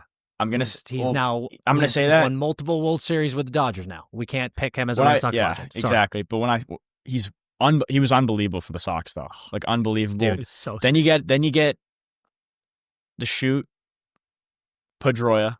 He is the grit, just the grit he had. That was my boy, dude. That was my boy. Growing up, I had 2 Pedroia jerseys, dude. That was my guy. Pedroia. Growing up, hearing his name on the radio always fired me up. Stuff like that. Pedroia, just like him. And then I wear 34, Big Poppy, so I just kind of correct. So It makes sense. he was the man growing up. The man. Remember, just to give Mookie love, remember that 13 pitch at bat? Yeah, Blue Jays Grand Slam. That I go back and watch that YouTube video sometimes. It's just So the greatest at bat ever. Eckersley. And then I will forever hate Manny Machado for ending Dustin Pedroia's career. I know, dude. People forget that. They don't talk about it enough. Yep. Drives me insane. Not a Manny guy either. Do you have love for Pedro and Manny, or are you just too young? Like they weren't making memories. I was alive. I was definitely too young, but when I watched the thing on Netflix, I definitely love Pedro. Yeah, gotta get fired up. Gotta get fired up for those boys. Yeah, so That's definitely amazing. young, but a lot of respect for those guys just because they're Boston plus legends. your family knows telling all the war stories. No Yeah, doubt. Definitely. Okay, your next category is pre-game rituals. Okay, so pass, shoot, score. Counting the number of pucks after you toss them. Counting the number of warm-up pucks after you toss them on the ice. Okay, yeah. Your water Pedialyte coffee combo. Yep. or showering in the dark while you listen to music? These are tough. I'm gonna go. Pass is counting the pucks. A little boring, but still like to do it. Gets the eyes loose, though. Gets the eyes loose. Yeah. Can stretch the eyes. So, dude, you got to stretch the eyes. Got to stretch the eyes. I'm gonna go shoot is the drink combo. Yep. Love doing it. It's like it just gets me fired up. Just know that I'm just ready to go. And then I think I started the dark shower with the music during Shattuck, and it's never not missed. Dude, what the fuck is wrong with you? I don't. All of those pregame rituals are the most insane OCD shit I've ever heard in my life. It's insane. It's like my whole I try to relax. Like I get out of the rink because I know when the day of a game comes, it's gonna be just mentally just you're a psychopath. Yeah, this poor kid is exhausted before the game even happens. Yeah. That's what the nap's for. An 82 game schedule is gonna fuck this kid up, dude. Because I play every fucking night. I'm gonna be doing this every day. Or I'm just gonna turn into a psycho and have nothing in my room. Yeah. The Pedialyte and coffee budgets are going to go through the fucking roof. Yeah, but here's the question. With the shower, Cole, was that an accident? Like, did you shower in the dark by accident and then you were like, this kind of worked? Or was that an active decision you made? So, look into the Shattuck dorm. So, we had, it was COVID, so it was only our U14 team at the top floor. Yeah. So, we have our own bathroom. So, what we would do before the game is we had like the speaker that would light up. It's obviously cooler in the dark, right? Yeah. It'd light up speaker. So we'd have all the boys, the showers are lined up, like just lined up like this. And with the boys are getting there, like eight of the guys put on some tunes and just shower. And we would get fired up for the game. Yeah, exactly. Like so awesome. Yeah. Yeah. So it just kind of started there. And I was like, yeah. So then when I got to the program, I was like, I got to keep it going. Like, you gotta just keep fired going. me up. Gotta keep it going. Yeah, just firing me up. That's a vibes decision, and it's too good to quit. So I get it. It's awesome. And then I have two follow-ups about the coffee. One, I've heard that you're a cold brew with almond milk, and I've also heard you're a cold brew black. So I want to know what the answer is. And two, how the fuck did this happen? Like, how are you in Cole reviewing coffees in Boston? Think the first question is this is the simplest answer. I grew up and just realized black is the same. It's way better. It just feels like it just a piece of pure. And I can't. It goes right to the source, dude. I can't have anything else in it because I make fun of everyone else if they put stuff in it. I just ask them how their milkshake's doing. So I legit can't. Yeah, you're fucked now. You're fucked now. And another story about like the black coffee is like I used to chirp Huddy every time because he would get like this latte with like pumpkins, all that stuff, and I'm just like, dude, what? Like that's just not dialed, and that's just not pro, and just like chirp him like that is not dialed. You know what I mean? National at all. That's coast. That's coast shit right there. Yeah. So you can't. But then he's like actually like you can see it. You can see his like order get lighter or darker and darker, which is nice. Yeah. And then so this is how it started. So we're at this coffee shop right by BU, and we're just sitting there like on a Sunday, like 9:30 a.m., just like having our as I love coffee, he loves coffee. I get it every morning. It's kind of like a fun thing to do. We're sitting there, we're like just tasting these coffees. We're like, dude, we love coffee shops. Why don't we just start ranking these coffees and just do something? Because you get bored, and it's like, let's just start going. Let's have an excuse to go to random coffee shops, see what they're about, and to just rate coffees and just see how it goes. And it's actually done pretty well. It's not bad.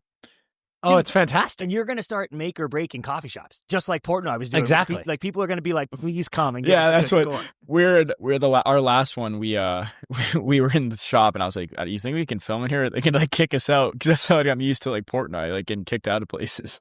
Yeah, exactly. Well, what I love about this too is so much like the coffee snobbery is a real thing. Like some people take it so seriously. And I love that now in the city of Boston, we've got these two hockey guys who are like going to start making and breaking these bougie coffee shops. Oh yeah. It's the guys now chirp me because they think my whole personality is around coffee now. So it's But I'll just showering in the dark. Hey, there's nothing wrong with having a brand, baby. There's nothing wrong with having a brand. It's fun. It's nice.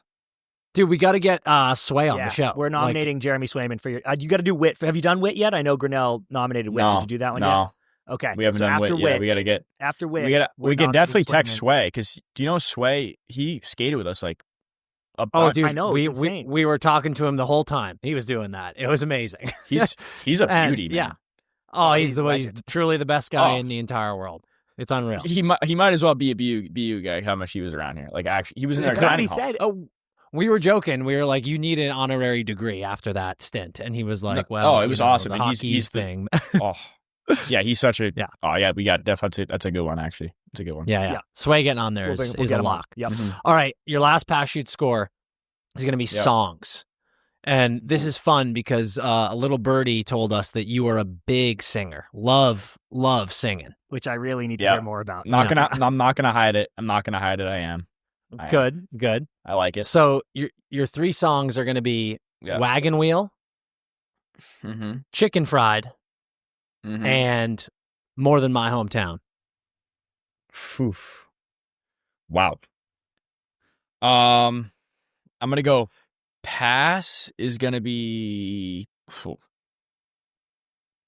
More Than My Hometown. Can't God damn it. Ones. Oh, wow. The other ones were Wagon Wheel and Chicken Fried. Yep. I think then I'm going to go shoot is Chicken Fried and then score is Wagon Wheel. There's something about just like the tempo and the way it just goes. Oh, it's unbelievable. Dude, I couldn't agree more. I love that. It's my favorite song to play on guitar. I just belt it as loud as I can. And dude, talk about a weird as fuck superstition. Before exams in college, I would literally be at a library or wherever, or in my dorm studying. And then 3 minutes before I had to leave for class to go take the exam, I would stop studying and listen to Wagon Wheel and then go take the test. I was like, just calm me down, dude. Boom. Yeah. And then everything worked out after that. You should have done it in the dark. That's how it'd be even better. Yeah, that's why my whole day is just, I'm like, hell yeah, I'm ready to go. Every single thing I do. That's awesome. Just listening to Wagon Wheel all day. Yeah. So tell us about the singing, dude. What is this in the shower or is this while you're cooking? Is this all the time? What's the deal? It's just like, it was a problem when I like the program. Like guys just always tell me to shut up. It's like, but I love it. Like throwing like a good country, a little tune, just like little JB. Sue me, It's like, like shower. Obviously, the acoustics are a little better in there. You sound a little better, so it makes you feel a little better. It's but then like in the locker room all the time, and I never shy away from a little karaoke. And the guys don't even want to shoe check me because they notice I just want to do it. Yeah, you're like, please, I'm begging you. Yeah, put some butter on my shoe. I'll sing right now. Yeah, dude. And listen, man, singing's good for the soul. Like if you want to raise the vibes up, just start singing. Yeah, it's fantastic. What's your karaoke song? That's a tough one. It's what was my one last year? I did "Beautiful Crazy." Is usually a pretty classic one for me. Yeah, that is a good one. Yeah, that's a really good one. That one kind of it's like slower, but everyone knows it, so it can kind of get guys involved. It's a little, it's a little good vibe. It's not too much, but it's a good one, so it's usually my go-to. That's awesome, dude. That's awesome. Phenomenal. Well, Cole, the last thing we wanted to ask you was, I saw you say to Grinnell that you asked him the Malkin Kaner thing, because you were like, the boys at pregame meal have a lot of debates. Yeah. So we were curious if there was any other sick debates you had that you wanted to toss us, because I want to weigh in on one. So what was something that you guys were chopping? What else is another debate? Best Russian? I don't know. Dude, we were talking about. Oh my God! Did we start this? We literally a few pods ago when we released a huge clip that was like, "Who is the best Russian of all time?" And I think it's a more complicated and layered discussion than people think. Well, yeah. What did you guys say? I always say Ovi, or like it's like then I'm going against myself because but then he doesn't do other stuff. But I like what he does. So but one of those. Yeah. But then yeah, I bet you do. Oh, you like Ovi, Cole? That's funny. And you got like Fedorov, and you got Kucherov. It's like Datsuk. Yep, Datsuk. That was another one we did. What is it? So we did Datsuk and Bergeron. or something dude, like that. One of like dude, you know what we've extended that to? We did throw in Kopi in there too. Berg, Kopi, and Datsuk. It's an impossible decision. Because I didn't realize how many Selkies that Datsuk won. Dude, he's a gift. How Weapon. many was it? I think Datsuk has 3, and he's also got 2 cups, and he was also a fucking 90-point guy. Like, he's out of So I was like Bergerie, Datsuk, and then it kind of went into like a Zetterberg Marchand thing too. Oh, that's a fun one. I haven't heard that. It's like kind of weird. Really, it's like kind of we're just like kind of getting to that Red Wings. I don't know why, but it's kind of like all over the place, and it's just crazy debates. Yeah, that Malkin Kaner one is tougher than people always say. Just because we're a bunch of Americans to say Kaner, but then you look at the stats and it's the same basically. Dude, Cole. We the other episode I gave Chris a trivia thing about Malkin. His beginning of his career is one of the most preposterous things I've ever seen in my entire life. Like, if you look at it, his the second he got to the NHL, it was like Art Ross, Cup, Hart, Conn Smythe. Like, he just won everything. I think because he was on Sid's team, so many people just forget that he was a top 3 player in the league for 10 straight years. It's insane. Yeah, because then you see they look at Kaner stats, and I think he has the exact same awards. Wow, it's absurd. Yeah, it's absolutely the absurd. exact same. Malkin's even in the Russian conversation. He's that good. You know what I mean? He gets left out of that easily. But I'm like, no, dude, he's right there. It's insane. Sid ban is just overpowered. It was just crazy because of how good Malkin is. Yeah, so true. So true. And you know who's going to get in that Datsuk Berg thing is Barkov. Once Barkov's he already done, is. He already is. You know, that's going to be a fucking nightmare. He's going to have another cup. Not having him around right now is not fun. I like watching him. Yeah, for sure. Yeah. Dude, he's going to come back in February and win the Selkie still. He probably could. All right, Cole. Well, you're a fucking ledge for popping on, dude. This was so fun. We can't thank you enough. Before we cut you loose, is there anything you want to shout out? Anything you want to plug?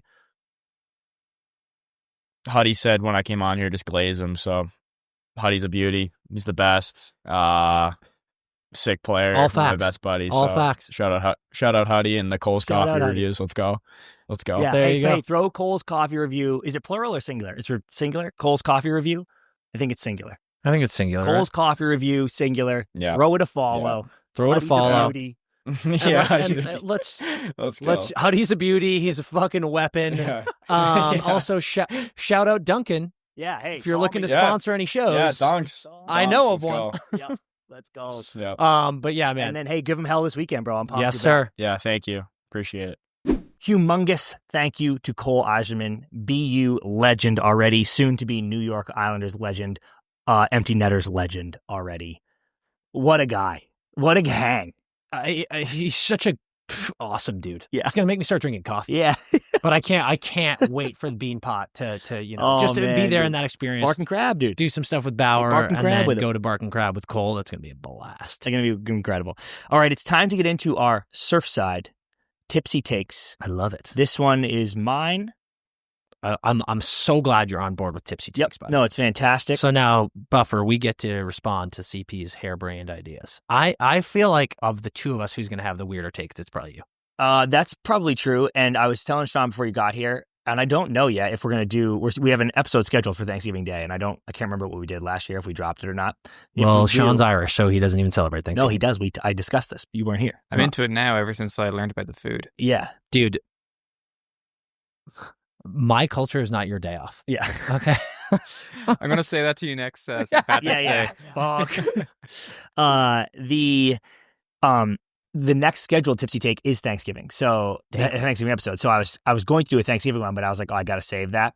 So here, something tickles me about people listening to the Empty Netters podcast on Thanksgiving Day. Yeah. Because people are going to do it. Yep. And I'm like, hell yeah. That's awesome. So my Tipsy Take is, I believe, and I'm going to try to keep these very real. Like, these won't be for clicks. Okay, your Surfside Tipsy Take. Yeah. Is I believe that we as a species, as a society probably is better put, are washing our hands too often. And just let me explain myself here. I admit that when COVID happened and we were all masked up all the time and washing our hands every 5 seconds, at least everyone I was talking to was getting sick way less. So I can admit that I'm like, you know what? If you really do bubble yourself to a degree, sure, you will be pretty safe. Sure. But since no one wants to live in that world and we need to just be out in the mixer, I think and the bigger picture of my take is we are way too germophobic, because going outside and eating dirt on the playground as a little kid literally built up immunities in your body that help you get sick less. Yeah. And we now, parents and everybody's so like rubbing alcohol everywhere and no one touch anything. And like, dude, I didn't even want to call her out, but Sandra, my girlfriend, we'll be eating food at our home and it's like a piece of food falls off my plate and I'm like, and she's like, squirting fucking Purell down my throat, and I'm like, it's fine, and like it's fucking not that dirty, and even if it is, who gives a fuck? I'm like, nothing bad is gonna happen. And don't even get me fucking started on the post pee hand wash. Don't even get me fucking started. If I walk out after peeing without washing my hands, the uproar that I will receive, and sometimes I do, but sometimes I don't. And I'll tell you what, if we're being completely honest, my little Linus has just been sitting in my boxers all day, pretty clean, post-shower. Whereas my hands have been touching fucking this microphone and cups and money and all this shit. I should, in fact, wash my hands before I pee, before I touch my dick. But instead, everyone gets mad at me for not washing it after. That's a type of narcissism where it's like the world is not as clean as my penis. Yes. That is my take. My penis is too good for the outside world. That is my outside world. That is the stamp that I want to put on this take. Gloves to make sure. My penis is much cleaner than the world. Okay, I agree with some of this. I do think that we are too much of germaphobes. Yeah. Way too often. And I do want to say this. Food, if I eat, I don't know, we've not shared too many meals together. I am the biggest napkin boy who has ever lived. It's a problem. If I'm eating a meal, I have 50 napkins. It's crazy. Like, I am wiping my mouth and my hands at all times. I hate the feeling of food on my mouth and hands. And frankly, when I go out to eat with people, when the meal is finished, I will usually go to the bathroom and then wash my face. Yeah. Like, I don't wash my face, but I will put water around my mouth and make sure that post eating instead of pre-eating. Yeah. Because I'm like, I don't like that feeling. But on hands specifically, is there anything cooler than when you're doing some yard work or manual labor and you get dirt and oil and soot and stuff on your hands? And you just look, I'm a man. You look down at your dirty hands and you're like, I'm a man. I'm telling you right now, I'm in my mid-30s. I feel that way still. Like, if I'm painting something, if I'm working on something and my hands get filthy, I love it. You're so right. There needs to be a product for this to mimic this without having to do the work. Yes. Oh, I love this. Sean! Dude, this is great.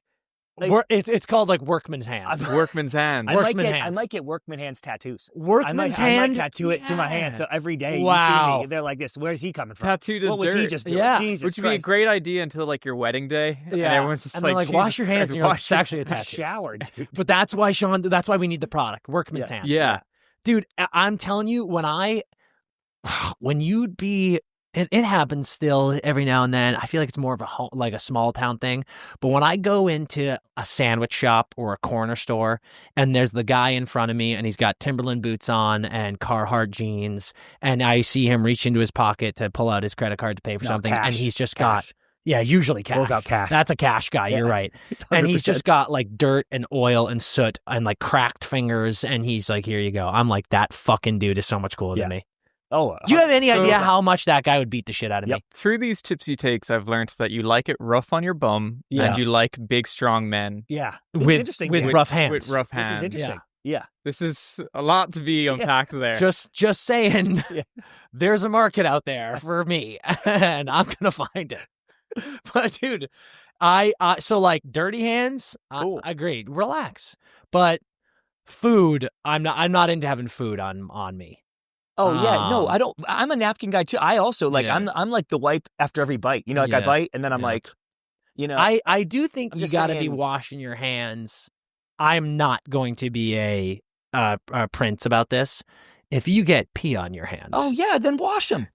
Just be careful of that. But I'm not. I feel like girls think they think it's a fireman's hose. Yeah, yeah. Like, oh my god! and maybe it isn't for you guys, but I'm using napkins in there afterwards too. Yeah, and there's more handling of it in girls' minds than I think. I agree. I'll tell you for free, ladies. I would say I touch my squeaker 50% of the time when I pee. Because sometimes I'm just pulling the pants down. I'm like texting, and it's just he's just peeing. I just pull them down. I let it fly, especially at a urinal. There's a huge target there. Yeah, I'm handling the serpent if it's a toilet. Yeah, because I got to get it in there. Shared bathroom. Yes. Well, say you're at a bathroom where you care about the people coming in after you, right? Yep. Do you flush the toilet to get rid of your pee? If you have what? So you're flushing the toilet. Yeah. That means you're touching the handle of the toilet, which is gross because people touch that after they wipe their ass. Yep. Okay, I like this. What if I use my feet? I like this a lot. A lot of them. I'm a big foot flusher. Okay. Yep. Big foot flusher. Yep. Yeah. If I'm in a bar, I'm like, I bring a fucking baseball bat and fucking bat. Big foot flusher. And if it's if it's a urinal where the flush thing, we don't see those really often anymore. No, because everything's on. But I would usually like give it a forearm. Yeah. I would say what percentage, and this is clearly a me problem. Well, maybe not. You guys are semi on board with this so far. I think this has been semi-receptive. What percentage of people are rinsing their hands after peeing in a public bathroom just for the visual of it? Over 50%. Yeah. 100%. I think like they were like, I wasn't going to, but now I'm in public, so I'm just going to. They're like, I don't want these people to think that maybe I'm the germaphobe. But I always wash my hands afterwards. And even if I'm alone, I'm like, this could be gross because I don't want to. Yeah. See, unlike you, I suspect I sweat throughout the day as well. But your hands are sweaty. Your hands are sweating too. Yeah, it's a very fair point. But it's like the sweat. And like, on my think hands, about like you're like doing different than sweat on dick. My fucking hands are in my hair all day long. Yeah. And like I've got like natural oils and shit in my hair. You're using the sweat of your hands. Yeah, That's the secret. Yeah. I've been wanting to ask you about this. The secret of my hair is my penis. Yeah. Probably a little bit of urine too. Possibly. Yeah. Dude, it's the urine, 100%. Which explains the smell, but what the audience never knows is how good you look, but how bad you smell. Yeah, right. I have to sit here all day. Okay, that is actually probably my biggest pet peeve. I will not let that be on the airwaves. I smell amazing all the time. That is actually because of how strong my nose is. Yeah, you will never catch me not smelling good because I'm way too concerned about it. It's true. Oh my god, Dan smells like roses. I do. I smell. Do you wash your hands before you eat every meal? Not every meal, but if I've been doing something, I would. I wouldn't. What's weird is that if I'm at home, I will. But if I'm out and I'm just like grabbing food at like Subway or whatever, even if I have been working and my hands Subway are dirty, I'm just like, screw it. Do you eat Subway a ton? Not a ton. Yeah, that was a crazy Subway plug. I needed to. I'm hoping to get that Subway money. Just a really calculated. I'm gonna get shots of Jersey Mike's, dude. Holy shit! Yeah. Have you guys tried the new $5 meal deal on Fridays when you get Dude, if he ripped a perfect ad read, I would have lost my mind. Oh my god! All right, well, listen. Wash your hands less. Yeah. See how it fits. I want it to be on record that I'm not supporting of washing your hands less, but I understand where you're coming from. Okay. I do think that the immune systems need to be built back up. I'll give you that. Let's get into a beer league hotline. Sean, you ready to take us away? All right. So the league manager was the original creator of my team, but she stepped away because she's on 3 other teams. They all have the same name. It's a deep anime reference not many understand. Only 4 guys of our 14 have the jersey. The new guy joined and suggested we get new jerseys and a new name. We were receptive, but the league manager shut it down. She's still in the chat despite not being on the team and said she'd rather order more anime jerseys. Who is out of line here? I love that it's a woman. I do. I don't know why I really clung to that, but I wasn't expecting it. I also wouldn't have guessed that a person with deep anime references who were playing beer league hockey was a woman. 4 teams. So this is fantastic. I might surprise you guys here. You got to keep the name. Okay, I was going there too, but you know me, dude. I think this is awesome. And frankly, I don't think it has anything to do with the anime. Just it's the legacy of it. It's the tradition of it. Ah, man, you might have just talked me out of it somehow because I wanted to keep it because I love deep fantasy, and I was like, any crazy anime reference. The jerseys are probably sick, but think about the jerseys are probably sick. I want to see a picture. Yeah, send us a picture. Yeah, think about our beer league team. Our beer league team is like 25 years old. Yeah. And most of the guys on the team don't even know why we're called what we're called. Correct. And that is cool. The lore is cool. And the fact that this woman's still in the group chat and not on the team shows such a care for the legacy and for the program. Good point. I was going to chirp that too, but that's a good point. I think it's awesome. But I would say that we have some guys. Yeah. Like there's still people that know why our team is what our team is. Yeah. If we were all gone, and somebody was like, "Hey, we should get a new team name," and the whole team was like, "Yeah, sounds good," that would be even worse. It would break my heart. It's because that you didn't do your job educating the new guard. Yeah. Okay. What about? Are you at all concerned that there's 3 other of these teams? No. I think it's like a European football thing. It's like what is the fucking like Spartak Moscow? They've got like a basketball team, a hockey team, a curling team. Like they're everything. So they're clearly in different divisions, right? Like they've got it. Yeah. So there's 4 different of these anime teams running around. Yeah, and she's on 3 of them. Yeah, which is so cool. I wonder which one is she on 3 other teams? Yeah, she's on 3 other teams. 3 other teams. I wonder which one she quit. Like I wonder what level this one is. Did she quit the top one? Did she quit the bottom one? I bet it's the top one. Did she quit the middle one? She's getting older. She's or she's too good, or she's too good and got kicked off the bottom. Yeah, and you got to keep it. I think you've got to keep it. But here's the thing: ask her, can we get new jerseys with the same logo, but design them yourself? It's like you're not abandoning the name and the logo. Like, design your own jersey, our own spin on. Yeah, if you're like, hey, jersey. We're paying for them. I think she would not mind that. I think she's more like, I just want you to be called this thing. Yeah. And because, dude, she's literally ordering more anime jerseys for the players. Yeah. Because she's like, you're right. It's unacceptable that only 4 of you have it. It's a mix match. Get the PNG. Yeah. Of the logo and be like, hey, we're going to design new jerseys. We're going to keep the same name. We just want our own spin on it. This I'm on board with. Yeah. We're doing an alt jersey for what anime do you think it is? I couldn't begin to guess. I think this is a big factor that needs to be considered. Yeah. Because maybe they're just being gentle about the fact that they don't want to be like, you know. I think that they're in their heads about they're like, we don't want to be seen as anime guys. Yeah, and I'm like, dude, anime's cool. What if it's Dragon Ball Z? That's not cool. Deep anime, guys. No, Well, it's I think a deep anime it's reference. Deep They said anime. Dragon Ball Z is like the first. It needs to be like Neon Genesis Evangelion. Did Sean? Did you look that up, or did you know that? Did Sean just out himself? That's the best anime ever, and like there are some sick ones here. What's it called? Is it better than Attack on Titan? I see. The thing is, I've only watched like 2 animes, so I haven't watched Attack on Titan. What's it called again? Neon Genesis Evangelion. Fucking insane name. Yeah, it's like from the 90s. Yep. Yeah, dude, we need it to be this. So here's the thing. If it's this, I'm in. Yeah. I don't think either of you are out of line, but I think you need to honor the history, but put your own spin on it. Alt jersey. Yep. Exactly. I'm in. Okay, let's finish on up here with a nice Bauer blind ranking. In honor of the Global Series wrapping up in Stockholm, we're blind ranking the best Swedish names in the NHL, not their skill, the best Swedish names. Sean, I'm interested if you guys can pronounce these correctly. Yeah, this will be a difficult one. Although this one's pretty cool. Although that's not for me to say, I suppose. Yeah, he's leading the witness here, dude. Victor Hedman.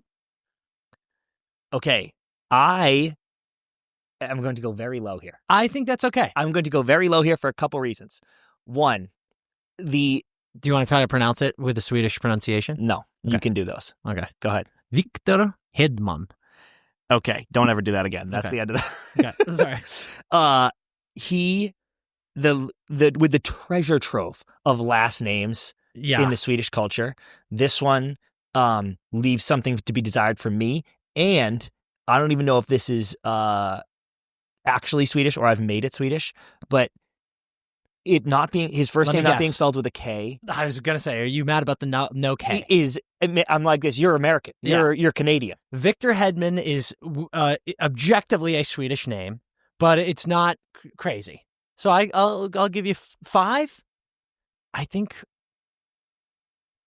No, 5 minutes, dude. No, 4. 5. Trust me, 4.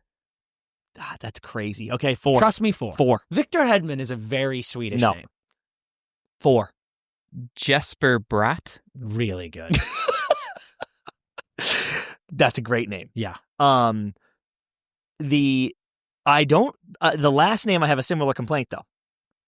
No, I have a similar complaint. There's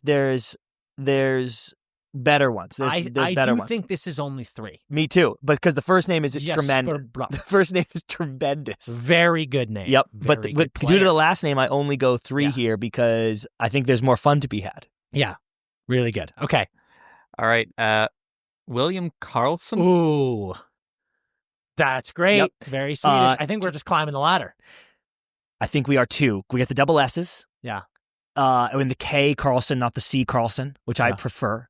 As we've documented, William is actually common, but doesn't scream Swedish to me. Well, I know. Say it. You're gonna do the V, yeah, and you could call him Villa too if you were like giving him a shorthand in Swedish.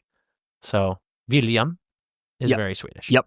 But when you see that name, you think William. You don't go, oh my God, you must be Swedish. Yeah. So, but I can't go 5 there. 5. No. Okay, so we're going 2 there. William Karlsson is probably more Swedish to you than Victor Hedman.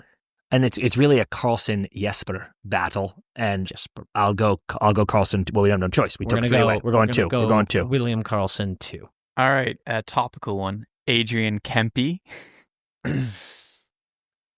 This is tricky because there's some hammer Swedish names on the board. I know. So it's like you can't do it to him. But I can't go Juice 5 the day after he gets paid. Juice. So that's another one too, where if you don't know he's Swedish, people see that and they're like Adrian Kempe or like. No, they probably say it like that, or maybe Kempe. Yeah, but it's like in Swedish, it is very Swedish. Say it Swedish. Adrian Kempe.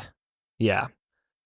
But man, I honestly, dude, I think, and I'll just put it out there. I'll put it all out there. I think any other week, I might go Juice 5 here out of fear of the powerhouse names, but I refuse to do this to him today. I know. I can't do it today. I have to go 1. I have to go 1, dude. Yeah. All right. Well, fuck. There are some haymakers. And something's going to come 5 here, and that's going to hurt. And Hedman should have been fucking 5, dude. You might be right. We're going 1. We are going 1 out of respect and loyalty. We probably should have gone 5-2. Yes. And we'd be laughing. Oh, no. Okay, so give us the name who's coming in 5th. Adrian, you are our 1. Yep. Who's 5th, Sean? Gustav. No! Goose! Oh, my God. And that name is fantastic. Gustav Forsling. That is Gustav Forsling. That is a fantastic Swedish name. Hey, it's awful. This is completely my fault. I know. Thank you for saying that. This is completely Thank you for saying my that fault, and admitting that. But I won't ever apologize for not wanting to put Victor Hedman 5. But this is completely my fault. We should have just climbed the ladder. Yep. And we've done that before, remember? I know. We learned that climbing the ladder works. I know. Oh, shit.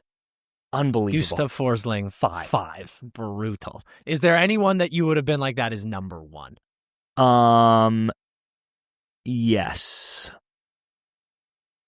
Probably.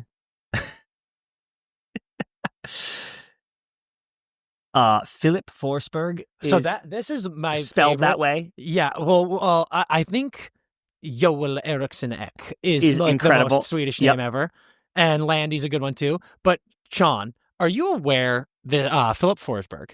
Are you aware of how they pronounce that in Swedish? I am not. So Berg is like it sounds more like berry. Yeah. So his name in Swedish would be Philip Forsberg. That's amazing. It's crazy.